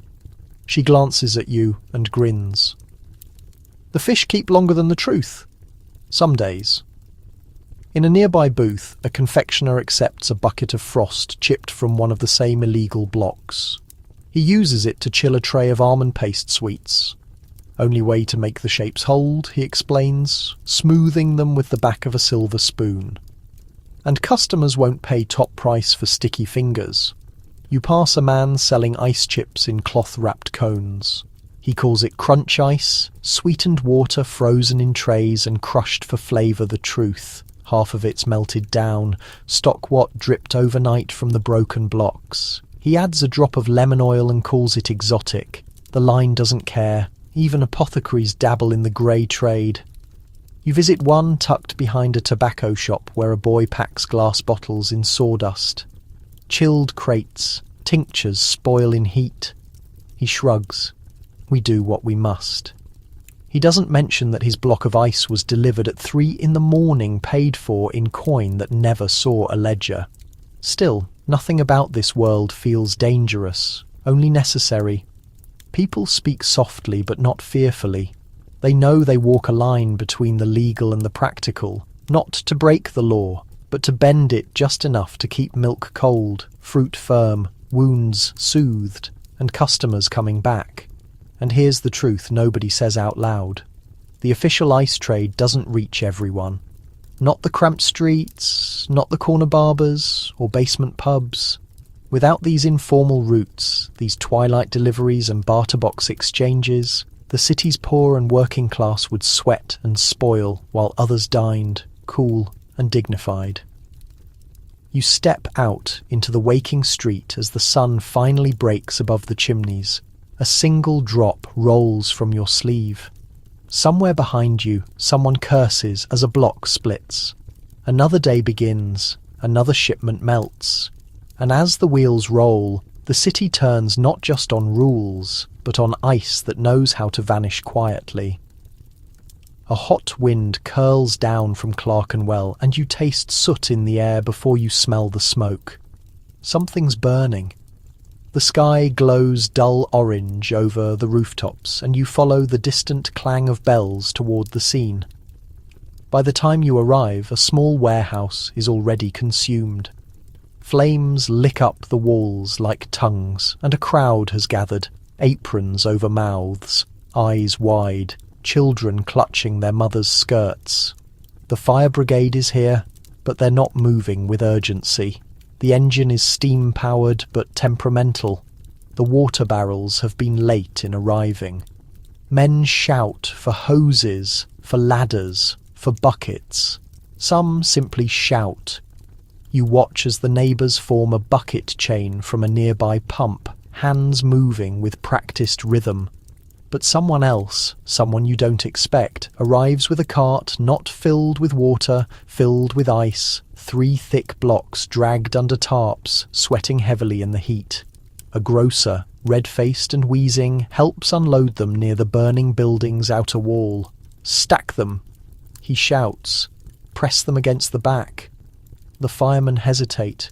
This isn't in any manual, but in the chaos, someone obeys. A row of men rolls the slick, glistening blocks into place, stacking them too deep where the fire threatens to spread to the bakery next door, and for a moment you witness something extraordinary. The flames recoil, steam bursts upward with a hiss, and the wall, already blistering from heat, holds. It's not that the ice puts out the fire, of course not, but it slows the advance. It buys time. 10 minutes, maybe 15, just enough for the water barrels to arrive, just enough for the brigade to reposition, just enough to save the row of homes behind. Later, when the worst has passed and the ashes settle, the grocer wipes his forehead and grins. "Didn't think it'd work," he admits, "but figured I can get more ice. Can't rebuild Mrs. Harrow's bakery." You walk with him back to his shop where the shelves are still intact and the windows only slightly smoked. The back room where the ice was stored now sits empty, just puddles and a dark stain where the tarps once rested. He doesn't seem to mind. "It's strange," he says, "how many things ice can do. We think of it for pudding and fish, but sometimes it just holds the world together long enough for help to arrive." You nod, and as the firemen pack up their hoses and the crowd begins to disperse, you realise something you hadn't considered before. In a city built from wood and coal and heat, ice isn't just comfort or indulgence, it's armour, silent, temporary, melting by the hour, but armour nonetheless. The day after the fire, the grocer becomes a minor legend on the street. Not for saving the block, though he did, but for the way he did it. Children reenact the moment with chalk and melting candles. An old man swears he saw steam form the shape of an angel. A local reporter even drops by to ask questions. The grocer just shrugs and says, "It was cold, that's all." You return to the alley behind the bakery he helped save. The windows are open now, airing out the smoke. Inside, Mrs. Harrow is kneading dough as if nothing happened, her sleeves dusted with flour and her apron dark with sweat. She gestures to a small crate in the corner, half filled with chipped ice. "That's all we've got left," she says. "Used to chill the milk for the glaze." She smiles faintly. Feels like a luxury after yesterday. She tells you something else, something almost too strange to believe. Before the fire reached her, she'd already started carrying her ice blocks outside, thinking she might trade them for help, or at least save them from melting in the blaze. But by the time she got to the street, the grocer was already there. "I thought I was mad," she says. "He thought he was mad. But somehow madness saved us both." That afternoon you walk through other streets scorched by similar disasters. Rows of shops rebuilt, some not, and everywhere there are stories of ice used in ways no merchant could have predicted. A hat maker who wrapped his finest felts in burlap and laid them between ice blocks to keep them from catching fire in a summer flare-up. A bookseller who lined the walls of his basement with melting blocks during a nearby blaze, hoping the slow drip would keep the air humid enough to save the parchment.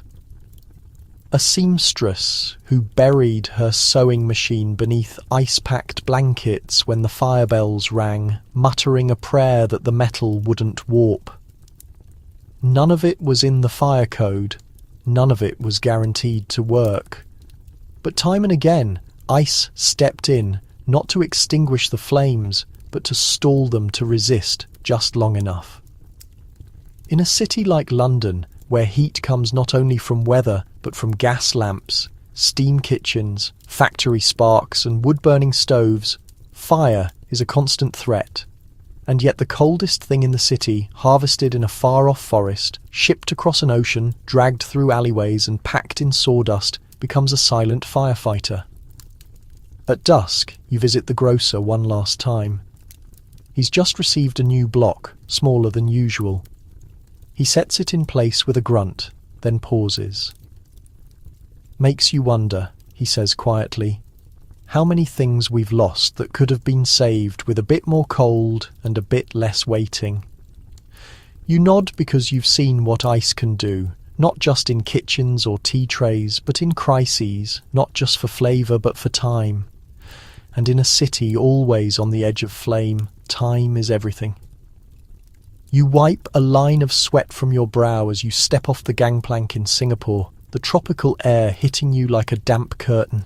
It's the 1880s now, and though the harbour is still filled with sailboats and coal-fired steamers, the port has grown into a restless machine, ropes groaning, crates thudding, orders shouted in half a dozen languages. Somewhere in the noise, an overseer barks for caution.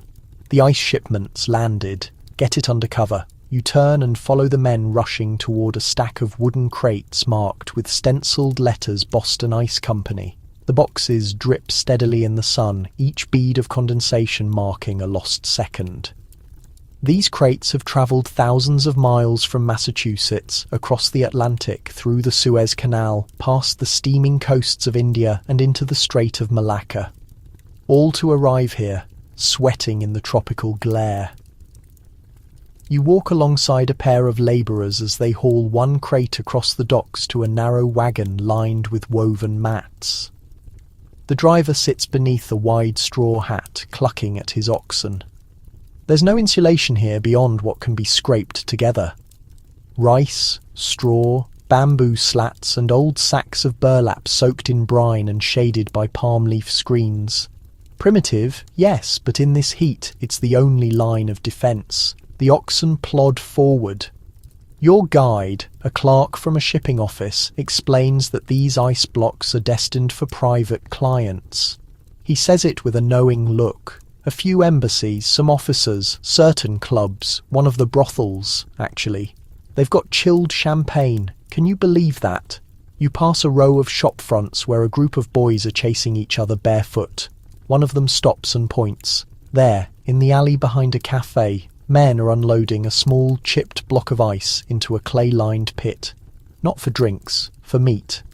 The cafe's cook, wiping his neck with a damp rag, grins at you.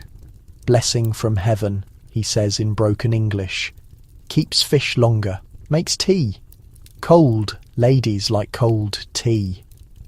Further up the street, a European officer lounges beneath a ceiling fan, watching as a servant unpacks a crate padded in linen. Inside is a half-melted block, no bigger than a hat box. The officer inspects it with mild approval.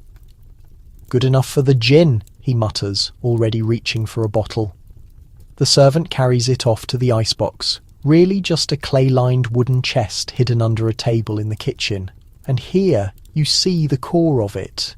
The ice didn't make it here in perfect shape, not by a long shot. Of the 200 blocks shipped, perhaps 70 remain, even partly intact.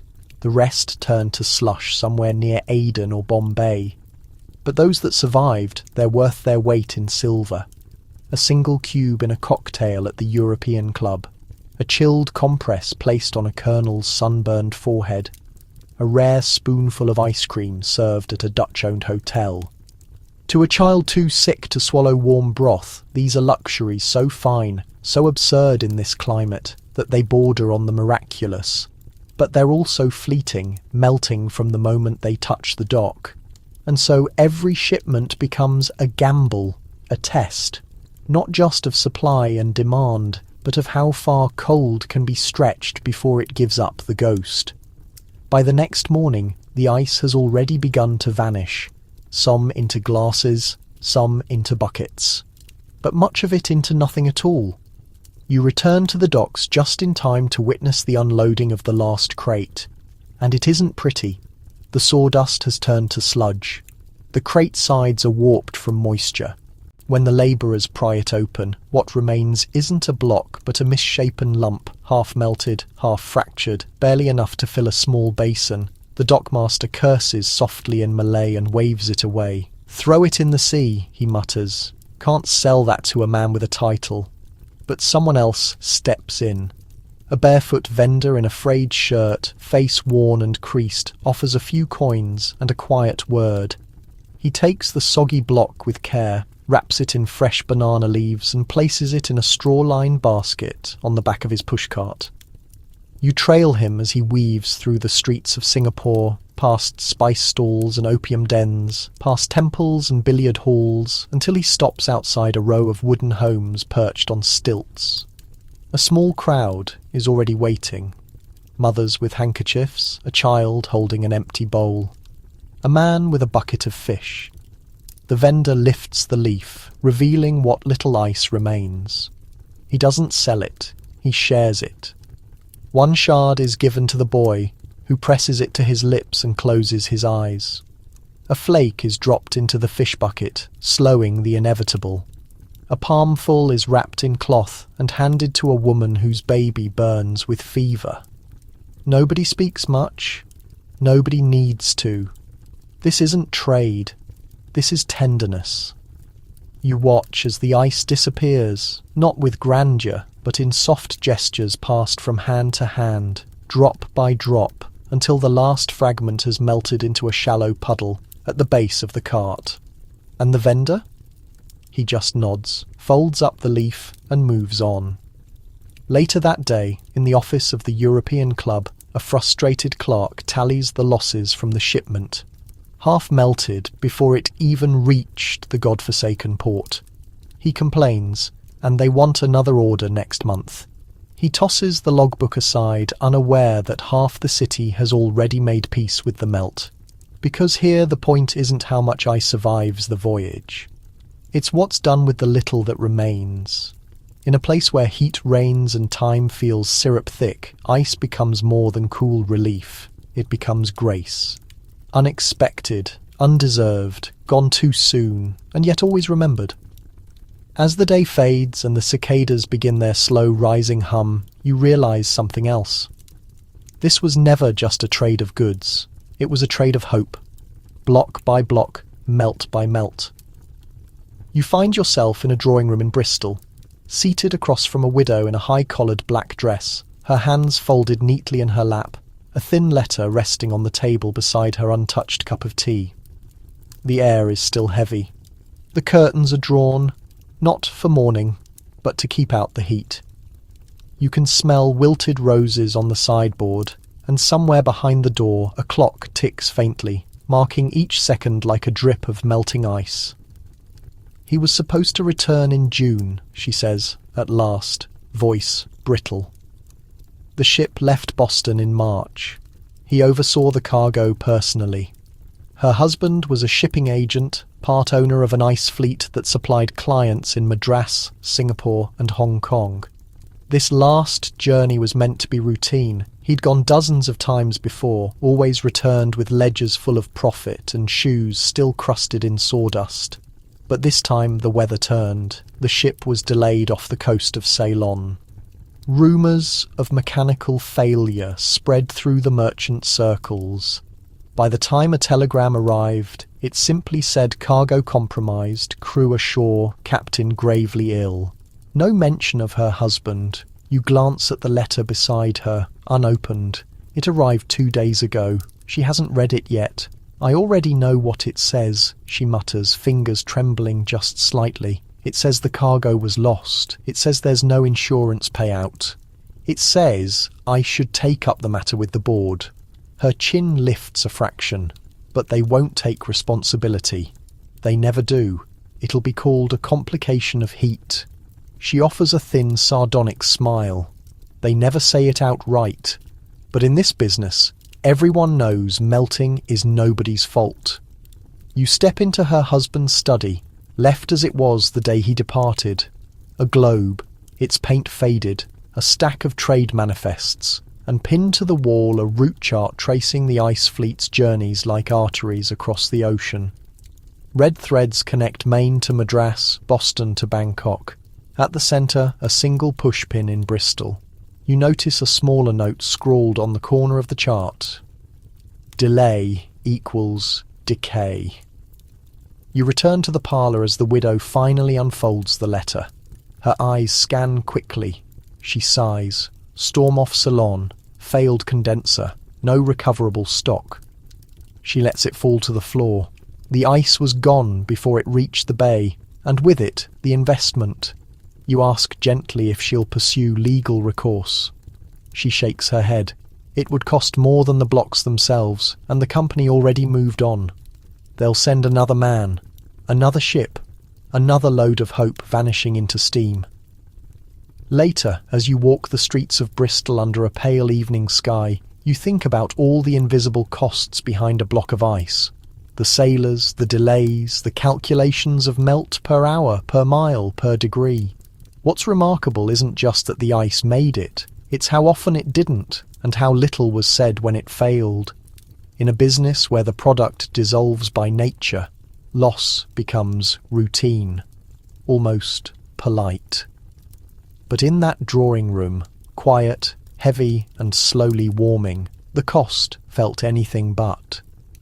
The next day you ride a mail coach through the damp hills of Gloucestershire, passing villages where the ice trade is little more than a rumour. But as the wheels rattle over cobbled lanes and wooden bridges, you read the headlines in the local paper tucked beneath your seat. Ice fleet loss, shipments melted, owners blame weather. Below the title, a short paragraph confirms what the widow feared. The board has issued a statement. They cite unusual temperatures and tropical conditions and natural evaporation. The phrase act of God is used as if sunlight were a surprise.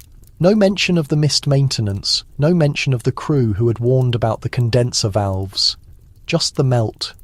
By the time you reach town, you stop into the local post office, where a second report is being read aloud by the clerk to a group of merchants. They scoff and mutter, should have known better than to ship that far without guarantees. One laughs darkly. They treat ice like iron, forgetting it's a ghost in solid form. You slip away from the conversation and visit the home of another investor, a former naval officer who put part of his pension into the very fleet now being quietly dissolved. His sitting room smells of pipe smoke and dried lemon peel. He's already had the letter. Gone, he says, just like that. Blocks that never touched a customer's hand.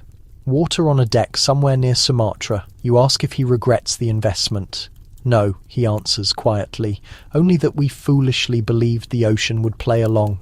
He taps his cane's tip against the stone hearth. Ice travels predictably on land, you can account for that.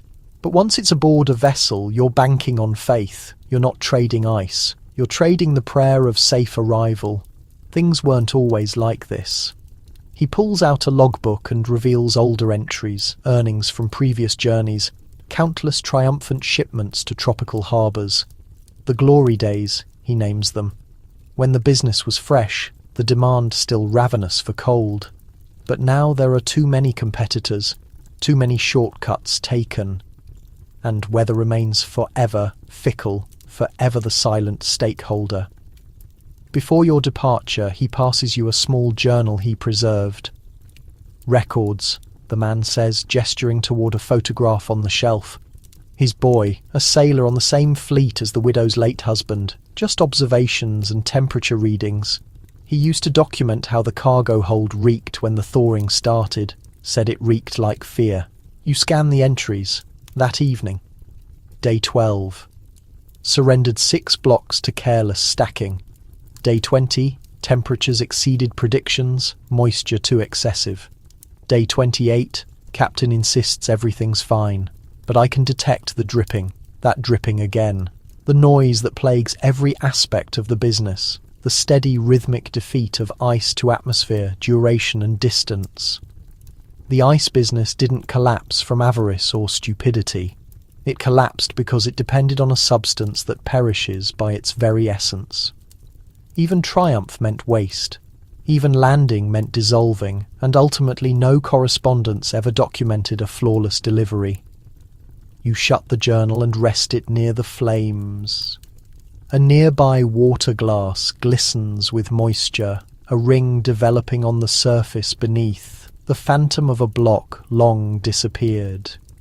You travel back to Boston now, distant from the perspiring ports and scorched passages to the neat, structured residence of an elderly ice trader who accumulated his wealth on frozen waters and dusty ledges.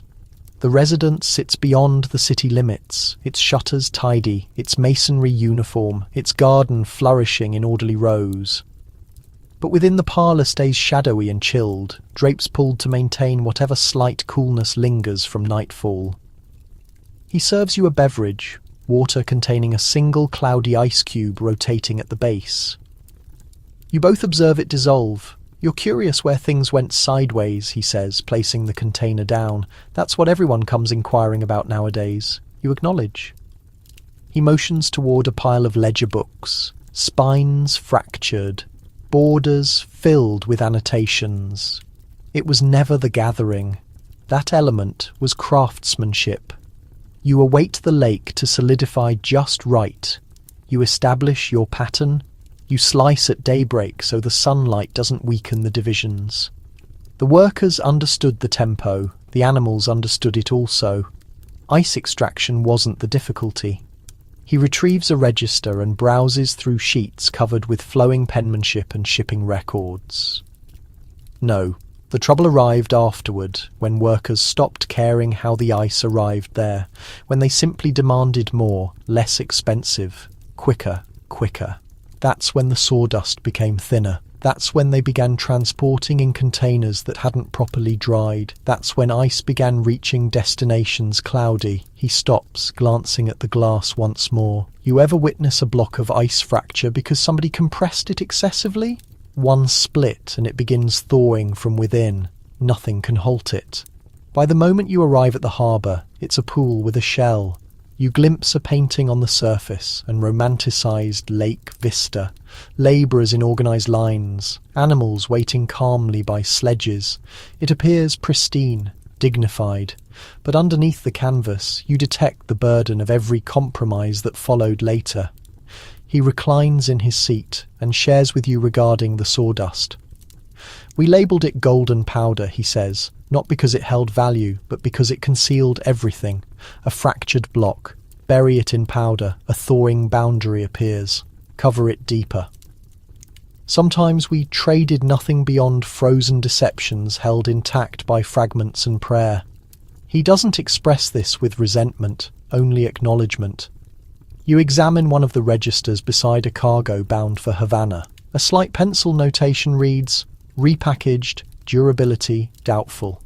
Another notation by a Madras cargo states, departed harbour with complete load, reached with under half, responsibility transferred to crew members. You inquire if buyers ever protested. He laughs, naturally, but who could demonstrate anything? Ice vanishes before the dispute even begins. You accompany him to the rear of the residence, where an aged storage building still remains. Within, the surfaces are covered with weathered sacks that previously contained sawdust. In the angle, a corroded ice hook dangles like a retired blade. A solitary square of metal still indicates where the block used to rest. Weekly, he says, we chip a portion off for the household, for the dairy, for the spirits. He smiles weakly, occasionally just to grasp it, just to sense something that existed and wouldn't exist for much longer. You move back outside into the afternoon sunlight, and behind you the entrance groans closed on. A chamber once filled with frigidity, now just occupied with recollection. You walk back toward Boston waterfront, where the narrative started, not with a magnificent declaration, but with silent determination. The piers are more tranquil presently. The aged ice vessels, once so vital to this city's pulse, are scarcer each season. Machinery hums distantly, more audible than the shouts of dock labourers. Somewhere behind a brick warehouse you detect the hissing exhale of a refrigeration compressor. But before your exit, you visit one final residence, one far more impressive than the ice merchants, a brick estate positioned on Beacon Hill, its windows tall and its reception rooms flooded with filtered illumination. The servant greets you with exactness, and you're guided through the hallways to an extended dining chamber, arranged with buffed silver and fine porcelain. In the angle stands an icebox, contemporary by any measure, brass grips, dual insulation.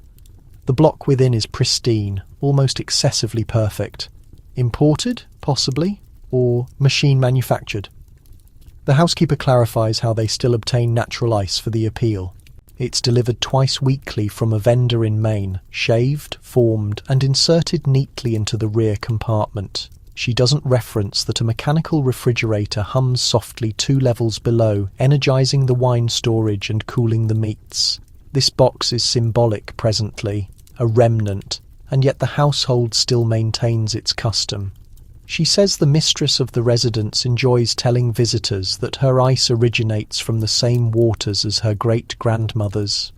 You smile courteously. You've witnessed the route that ice travelled to arrive here, the waterways and pathways, the vessels and youngsters. Youngsters, the damaged containers and unpaid mariners.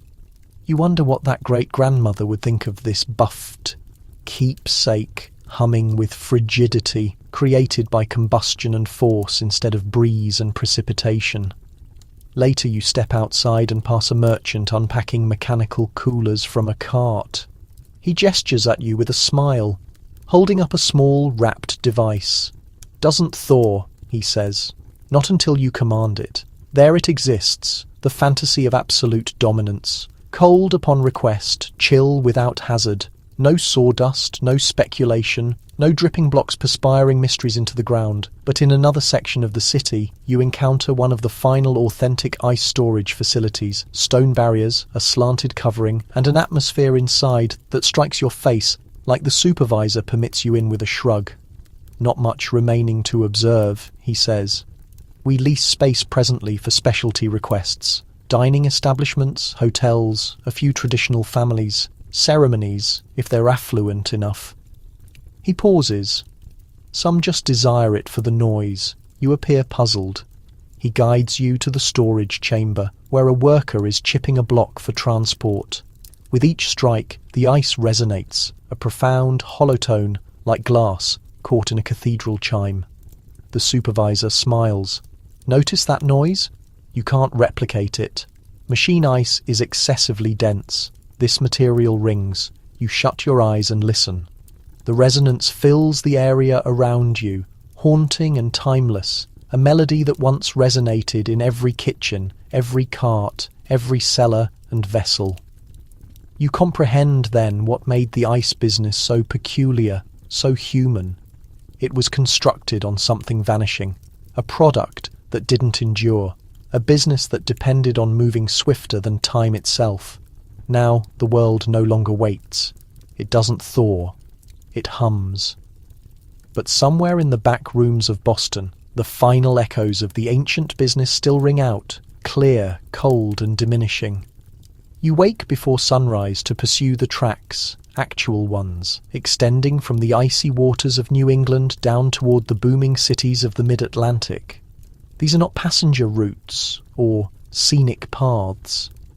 These are ice trains, freight cars groaning beneath the burden of blocks so meticulously packed you'd imagine they were transporting glass. You're stationed in a small-town rail depot where a locomotive exhales fog into the sharp morning air.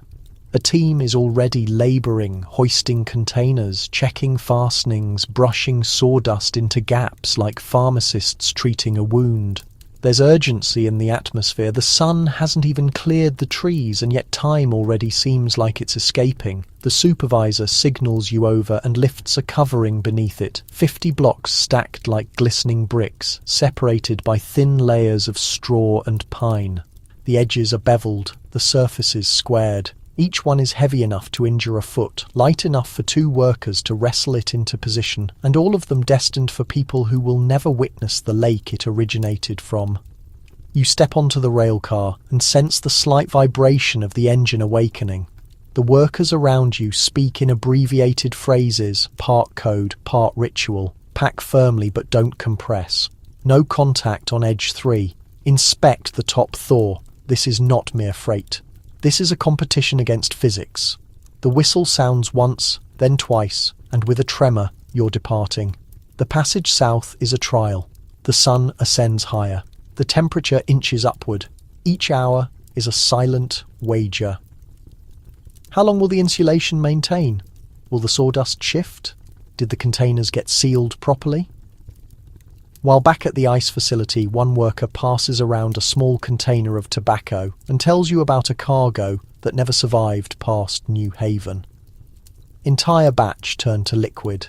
Summer transport, inexperienced guy, packed them with hay instead of powder.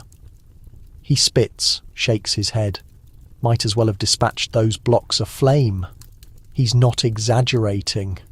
Ice loss during transit was one of the greatest threats to the industry. Sometimes as much as 30% of a cargo would thaw before reaching its destination. That's why they dispatched more than required. Every passage was constructed on sacrifice. A small amount of ice must perish so the remainder can reach. As you travel farther south, past Hartford and toward New York, the landscape transforms. Red brick towns shift to sootier skylines. The railcar grows warmer. You detect soft fractures from within the cargo. Excitement, expansion, tension, alert. The workers press their palms against the containers and acknowledge silently. Somewhere, past Bridgeport, you observe one of the team slip a long thermometer into a container and wait. He retrieves it, scowls. "We'll survive," he mutters, but just barely. By the moment you arrive into the receiving station outside Manhattan, the blocks are perspiring. Droplets of water run like tears along the boundaries, but most are still solid. The calculation worked. Just enough survived. Workers swarm the transport like insects, pulling containers onto carts and rolling them toward businesses, dining establishments, factories. Each delivery marks another silent victory over entropy. No applause, no celebration, just survival. For now. The supervisor pats your shoulder. "We don't just transport ice," he says. "We transport winter." And you step off the transport, your boots crunching on fresh sawdust left behind like breadcrumbs. Later that afternoon you pursue one of those ice carts into the depths of Manhattan. The city pulses with summer heat. Animals sweat against their restraints. Merchants throw open their windows. And yet inside certain buildings, behind velvet drapes and marble counters, something astonishing waits. Cold. The cart stops at a butcher establishment on Mulberry Street. You assist the deliveryman carry a half-dissolved block through the passage past containers of salted pork and into a cellar where the surfaces are lined with dripping bricks. This is one of the earliest cold chambers in the city. Not a refrigerator, a chamber made cold by sheer labour. The butcher gives you an acknowledgement and a sliver of meat. "This right here," he says, patting the block, "is why I'm not trading spoiled flesh to the Irish." You don't quite know how to react. Upstairs, customers negotiate over chops, never realising how delicate the balance is beneath their feet. If that ice block had failed to reach, the entire inventory might have turned by morning. Even a few hours' delay could spell disaster. You continue your passage to an upscale hotel where another delivery reaches at the service entrance. This block is destined not for meat, but for sophistication. The icebox of a guest suite on the third level. A footman guides it through narrow passages, careful not to damage the wallpaper in the chamber. A woman in silks acknowledges approvingly as the box is restocked. "French cheese," she says, not glancing up, "and dairy from the Catskills. It must be kept at precisely the correct chill." You observe as the block is inserted into the chamber, the entrance latched closed. Closed. The ice won't survive the week, naturally. But for now, it creates a pocket of cool luxury in a city baking beneath July sun. Your final stop is more surprising.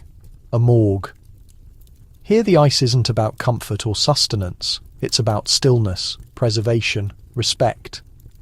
The attendant clarifies that the bodies must be kept cool until arrangements are completed. He lifts a cloth, revealing a wooden surface packed with chipped ice. A man lies there, serene in the artificial winter. "You'd be surprised," the attendant murmurs. "Sometimes it's the only peace they receive." You depart with a strange heaviness. The same block of ice, you realise, can touch every aspect of life, from banquets to burials. It's both ordinary and profound. something to slip into a beverage or to cradle the deceased. Back on the street, you pause at a newsstand. The headlines discuss machines, of experiments with gas compression, of cooling coils and self-contained devices. One article displays a drawing of a kitchen without an icebox at all. You fold the paper and tuck it away. Not yet. For now, the city still operates on ice, and the workers who ride those rails still chase winter across the seasons, one perspiring block at a time. You detect the rumble of another transport in the distance. They're already en route. You arrive just in time to witness a miracle, or rather a marketing performance disguised as one. It's a sweltering August afternoon in Savannah, Georgia. The atmosphere hangs heavy with the scent of magnolia and perspiration, and the streets shimmer beneath the sun. A crowd gathers near the waterfront, murmuring and fanning themselves with handkerchiefs. They're not here for a speech or a sermon, they're here for a cargo. A tugboat approaches, hauling a barge stacked with containers on its side. In bold painted letters are two words that feel almost impossible out here. Boston Ice. You sense the buzz ripple through the crowd. The heat has become so oppressive that the very concept of ice feels like a fantasy, a whispered promise of winter. In the middle of summer, children perch on their fathers' shoulders. Women lift their skirts to catch the sea breeze. The mayor himself is waiting with a silver scoop in hand. And then it commences. One container is opened ceremoniously. Sawdust spills onto the pier like golden chaff. A gleaming block of ice is extracted, still solid, still cold, still miraculously whole. A cheer erupts. The mayor chips a sliver, drops it into a glass of sweet tea, and raises it aloft. Boston winter, he proclaims, delivered right to our lips. You take a sip from your own glass, handed to you by a boy in suspenders. The tea chills instantly, and for a moment time slows. The sun still blazes, the atmosphere still swelters, but something in your bones shifts. You sense the north. This is no accident. Ice entrepreneurs have discovered that publicity is as important as insulation. In cities like Savannah, Charleston and New Orleans, ice arrivals are orchestrated like parades. Banners wave, free samples are distributed. Sometimes a shaved ice cart is rolled through the crowd, turning blocks into pastel slush flavoured with syrup and nostalgia. It's not just about cooling beverages, it's about selling a sensation. One local merchant, smelling opportunity, positions himself next to the display with "Pre-order your ice today." 5 cents a pound. Delivery by dawn. Behind the spectacle, logistics creak. Half the cargo is likely half dissolved. The pier workers wince as they lift dripping containers. But that doesn't matter. The performance has worked. Word of mouth spreads faster than any advertisement. By nightfall, a dozen families have paid to have their own tiny slice of Boston delivered in sawdust. You find yourself walking past back passages where workers sneak chips of ice into clay jars. Past boarding houses where someone holds an ice cube to her cheek and giggles like she's touched a snowflake. Past a preacher who calls it God's mercy. Mercy in a wickedly hot land. And all from a block that began its existence on a frozen New England pond, months and miles away. You comprehend now the ice business isn't just logistics. It's theatre, illusion, promise. A cold trick played on a hot world. And it's functioning. But not every performance ends with applause. The following morning, you ride along with a delivery worker, navigating Savannah's narrow streets in a cart lined with straw and leaking water. The illusion of endless ice is already fracturing. Yesterday's cheers have faded into today's logistics. Tricky addresses, missed residences, blocks chipped down to half their dimension. You stop first at a grand residence near Forsyth Park. The servant who opens the entrance frowns at the slushy remains in the cart. "It's barely a brick," she mutters. "The master won't appreciate it." She haggles over the price, claiming the weight's off, and finally tosses a few coins with visible irritation. The deliveryman sighs and wipes his brow. "Still better than nothing," he says. The following stop is a tenement in a poorer section of town. There's no service here, no buffed brass grips, just peeling shutters and laundry flapping overhead. The woman who greets you has a baby on her hip and dark circles beneath her eyes. "I saved a few cents," she says, "just enough for a small block." The worker lifts a chunk no bigger than a fist, wraps it in cloth and passes it over like it's made of gold. She clutches it gratefully and ducks back inside. You pause, listening. Within you detect the soft gasp of the baby, then laughter, a splash, a sigh of relief. In this place, a palm of ice is not a novelty, it's survival. By midday, the cart is nearly empty and the heat has grown unbearable. The delivery man finally pulls into a shaded passage and rests. You sit beside him as he opens his final ration, a small flask, not liquor, not tea, cold water, it's dissolved ice, he clarifies. Tastes better than anything else in this city. He passes it to you. It's sweet, clean, and above all, cool. You shut your eyes and let it linger on your tongue. He tells you narratives then of children licking icicles like candy, of one bride who insisted her wedding cake be stored with ice all the way from New York, of a man who kept a sliver of last winter's ice beneath glass just to remember how it felt, and of failures, entire cargoes lost to storms, corrupt agents who traded off the best blocks before they reached their destination, carts that toppled in the mud. Still, they kept advancing, because even when the blocks shrank to puddles, the concept of cold remained strong enough to chase. You walk back through the city as twilight falls. The taverns hum with voices, the porches glow with lanterns, and from a kitchen window you detect the soft chink of ice against glass. Just once, just enough.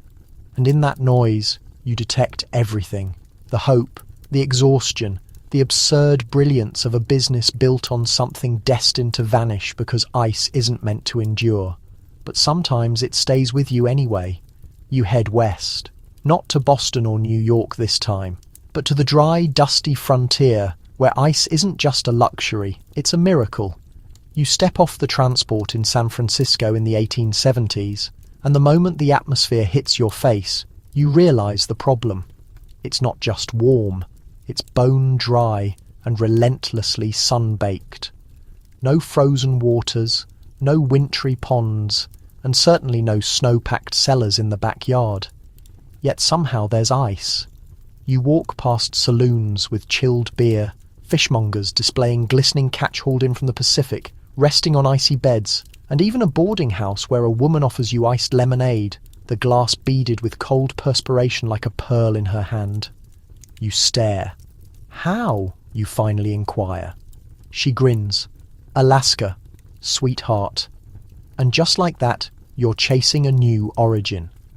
At the waterfront you spot the vessels, lumbering ships packed with insulated holds arriving every few weeks with their freight not of gold or goods, but tons of ice hacked from the glaciers of Sitka. The blocks are enormous, some as large as trunks and stacked like crystal coffins in sawdust and burlap. Workers bark orders as they're hoisted onto carts and rolled through the hills of early San Francisco, their paths leaving glistening trails that vanish before your eyes. It's an entirely different operation from the New England business here. The routes are longer, the hazard higher, and the competition stiffer.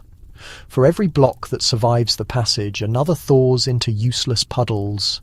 At sea, you detect narratives of vessels rerouted by storms of ice, arriving fused into giant, unusable lumps of pier, labourers fighting over deliveries because they were promised excessively much. But none of it stops the demand. Within a bustling fish market near Market Street, you observe a worker carving thin flakes from a glacial block onto oysters. Keeps them alive, he says, voice thick with accent. No ice, no oyster. You desire to trade fish in California. You bring winter with you. The concept startles you, transporting winter to a place that's never known it. You picture the labour, the expense, the sheer defiance of it. And yet here it exists, in barrels, cellars, hotel kitchens, hiding in plain sight like contraband from another season. What's stranger is how quickly people forget where it originates from. You inquire of one worker sipping an iced coffee in a cafe near Powell Street if he knows where the ice originated from. He shrugs. I don't know. The establishment, I guess? And there it exists, the ultimate triumph of the business. When people stop marvelling and start expecting, when ice becomes invisible, even while it's the most fragile miracle in the chamber, you run your hand along a dissolving block, observing the droplets pool. The Pacific glimmers in the distance. Somewhere out there another vessel is hauling its frozen freight towards this heat-blasted city. And no one's waiting on the pier to cheer anymore. They're just waiting for their beverages to stay cold. By now you're noticing a pattern. No matter where you travel, no matter how distant from snow and frost, people have found ways to carve out cold from the edge of the impossible. And nowhere is that more dramatic than in the desert. You depart San Francisco and travel inland, across the Golden Hills, through parched valleys, until you reach a small outpost outside Tucson. The heat here is so dry it cracks your lips and warps the wooden rails of the depot. Shade is a rumour and water feels like luxury. Yet as you step inside the local saloon, the barkeep slides you a glass of sarsaparilla over the counter, and in it a sliver of ice. You blink. You inquire again, where's this from? He lifts a shoulder. Iceman brought it in 2 days ago, originated all the way from Colorado. You laugh, thinking it's a joke, but he doesn't smile. It turns out in this strange corner of the American frontier, workers are hauling blocks of mountain ice hundreds of miles by mule transport, packed in straw, canvas, and hope. The ice journeys through rugged passes, scorched trails, and lawless stretches of wilderness. One wrong move, and the block's gone before it's halfway delivered. You ride along with one of the haulers. The following day. His cart creaks with every turn and perspiration drips from his brow. Before the sun even peaks, he inspects the burlap, constantly adjusting the coverings, touching the blocks with the back of his hand to estimate how much time he has remaining. There are no guarantees out here. Every delivery is a wager. At one rest stop, he opens a container to reveal what's remaining of the top.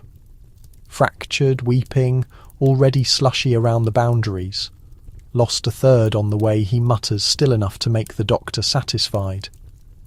You inquire why a doctor desires it. Surgery keeps the blades clean, helps numb the pain. He glances at you sideways. When you exist out here, cold becomes medicine. It sticks with you, that phrase, cold as medicine. Because in these distant settlements, ice isn't just a luxury anymore, it's survival.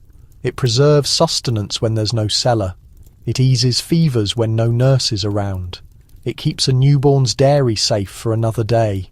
In one town you detect of a worker who used his final coin to purchase ice for his mother's soup just to keep her cool during a heat wave. She lived another week. He called it his miracle. You pass a tent settlement where one enterprising woman has set up a cool chamber, dug into the hillside, where ice blocks are stacked between stone surfaces and layers. Linen drapes flutter at the entrance. She charges a nickel for 5 minutes. Within, you step in, and it's like walking into a cave carved out of January. People sit on wooden benches, eyes shut, hands to their faces, breathing in the brief, delicious cold. No one speaks. There's nothing to express. It's a pause in the heat, a stolen breath of winter, and as you depart, you comprehend you're witnessing a world where people will move heaven and earth just to sense a breeze. Back in the east, the world is shifting. The ancient ice barons who once ruled the business with frozen ponds and daring cargoes are starting to sense something new, something mechanical, humming quietly beneath the surface. You detect whispers of machines that can create ice without a winter.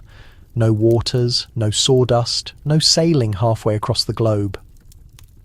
At first the concept feels absurd. How can you create cold out of thin atmosphere?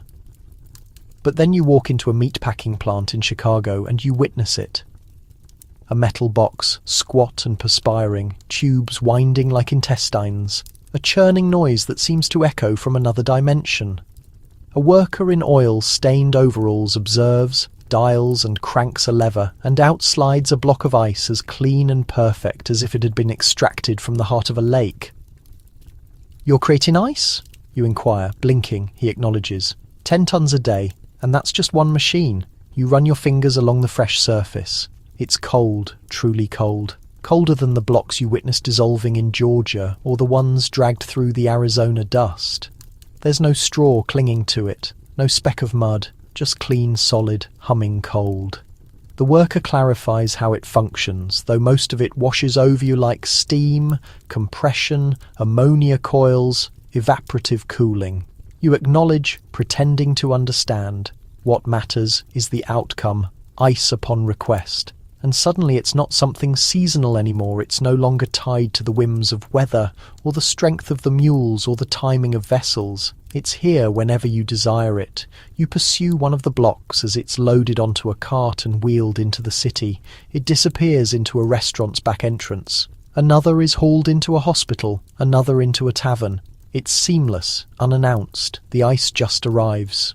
You notice the faces of the delivery youngsters. They're not perspiring. They're not scowling. They're not guarding precious freight like it's made of diamonds. This is routine presently. The miracle has become mundane, and the ancient ice houses, they're fading. You ride past one on the edge of town, a looming wooden relic, its paint peeling, its covering slumping inward. A few youngsters throw stones at the side, laughing as it echoes. No one guards it anymore. No one fears its theft. There's no reason to.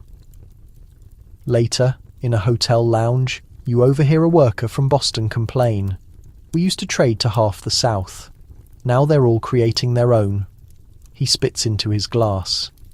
Where's the dignity in that?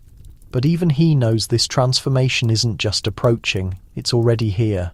You walk the streets that evening, observing as ice glides from machine to cart to surface with no ceremony. You remember the ice auctions, the shipwrecks, the desert miracles, and presently, in a single whirring metal box, all of that has been replaced. The future has a faint smell of ammonia and oil, and the past is dissolving one block at a time. You linger in the twilight of the business, observing it quietly collapse beneath its own burden, not with a bang, but a slow drip. The workers who once carved fortunes from frozen ponds now hold crumpled contracts and trembling hands. One retired merchant sits on a Boston pier with his cane, staring out at an empty waterfront. "Used to be 20 schooners here by this hour," he mutters. All loaded with ice, presently just gulls and phantoms. His son operates a small bottling plant presently, powered by one of those new ammonia coils. No sense chasing waterways the cold approaches to us presently. You can't help but sense a pang after everything: the night harvesting, the daring cargoes, the bribes at customs, the elaborate sawdust insulation tricks. It all ends like this, with the flick of a switch. But transformation has no sentiment. You walk into a London hotel and find a hidden chamber behind the scullery, humming with frost. They label it a cold chamber presently. No more iceboxes with daily deliveries, just surfaces lined with cool metal, humming night and day, keeping cream fresh and meat safe. One maid tells you she hasn't witnessed the Iceman in weeks. "Don't miss him," she says with a grin. "He always tracked mud into the hallway, and she's not the only one adjusting." In Paris, a chef brags about his machine-created ice being clearer, colder, and better for sorbet.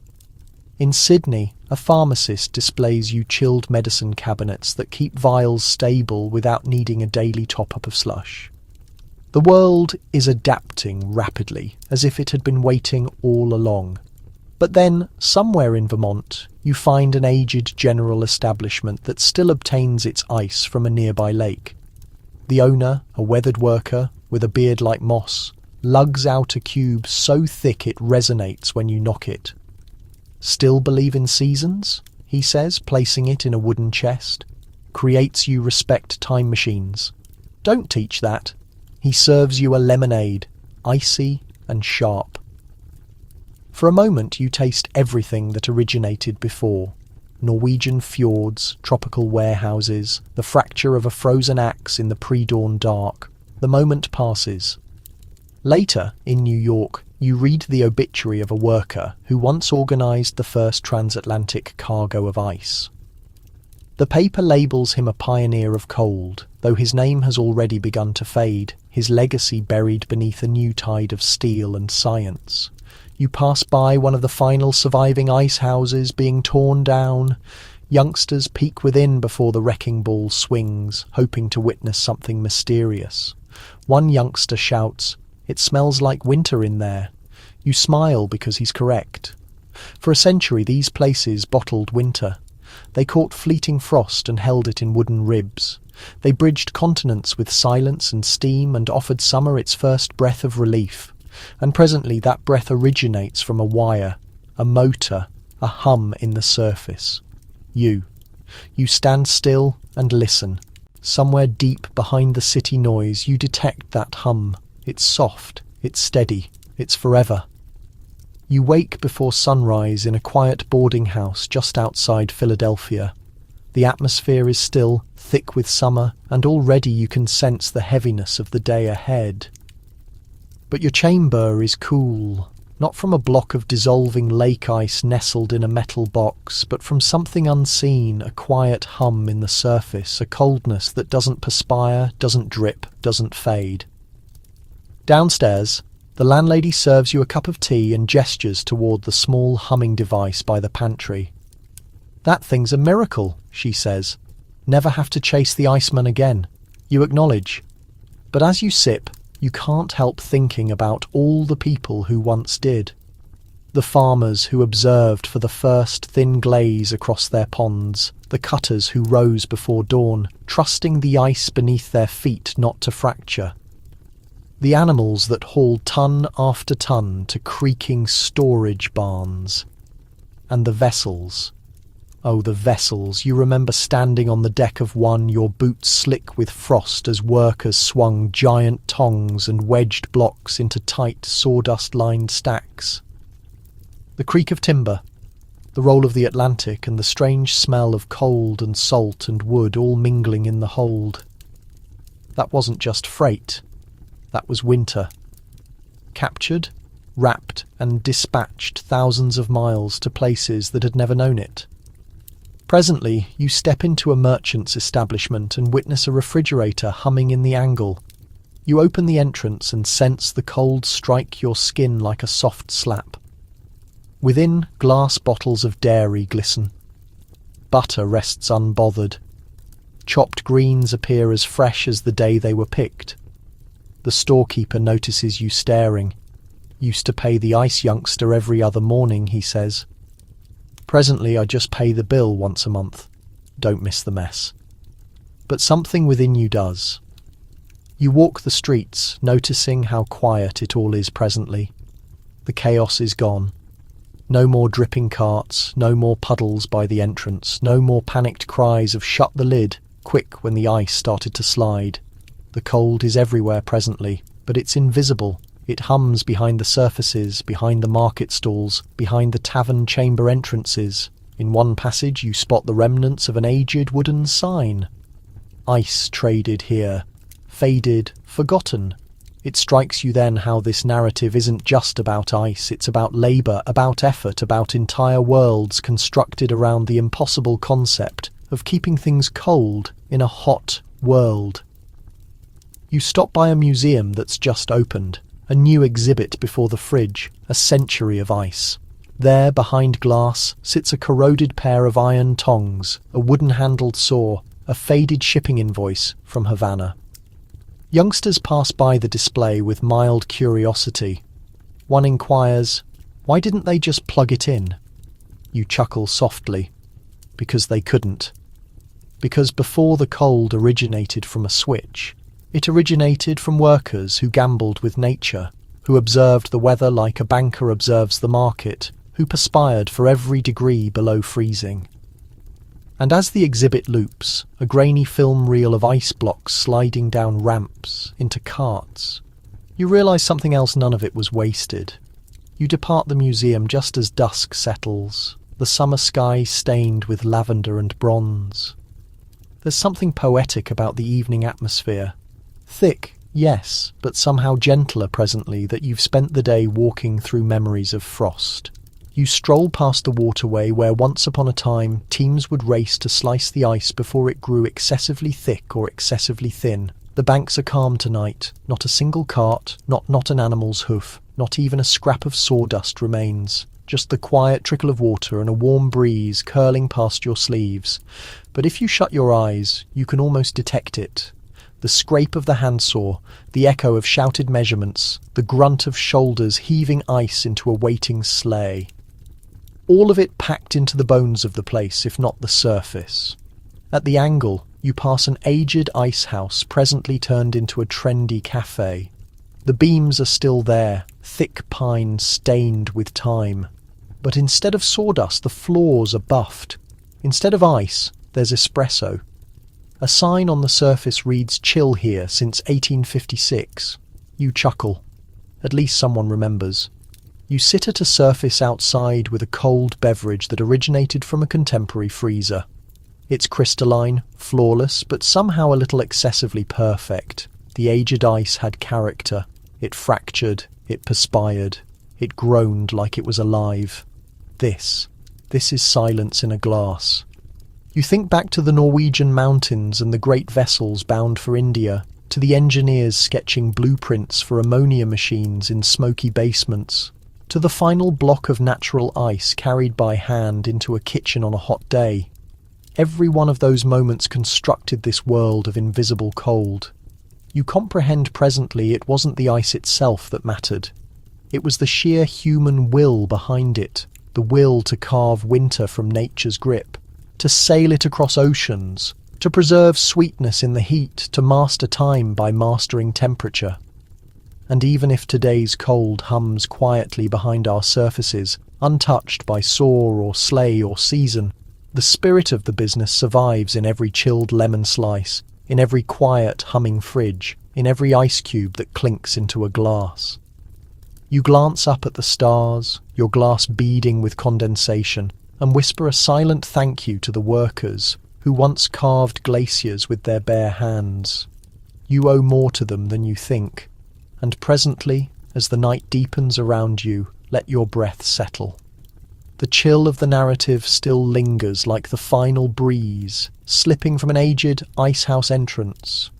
You've travelled through frozen waters and thunderous piers, creaking carts and humming machines. You've pursued the trail of ice not just across continents but across time.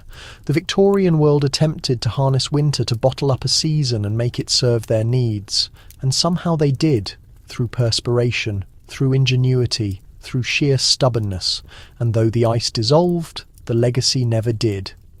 So presently, in your own quiet chamber, with the soft hum of contemporary comfort around you, give yourself permission to rest.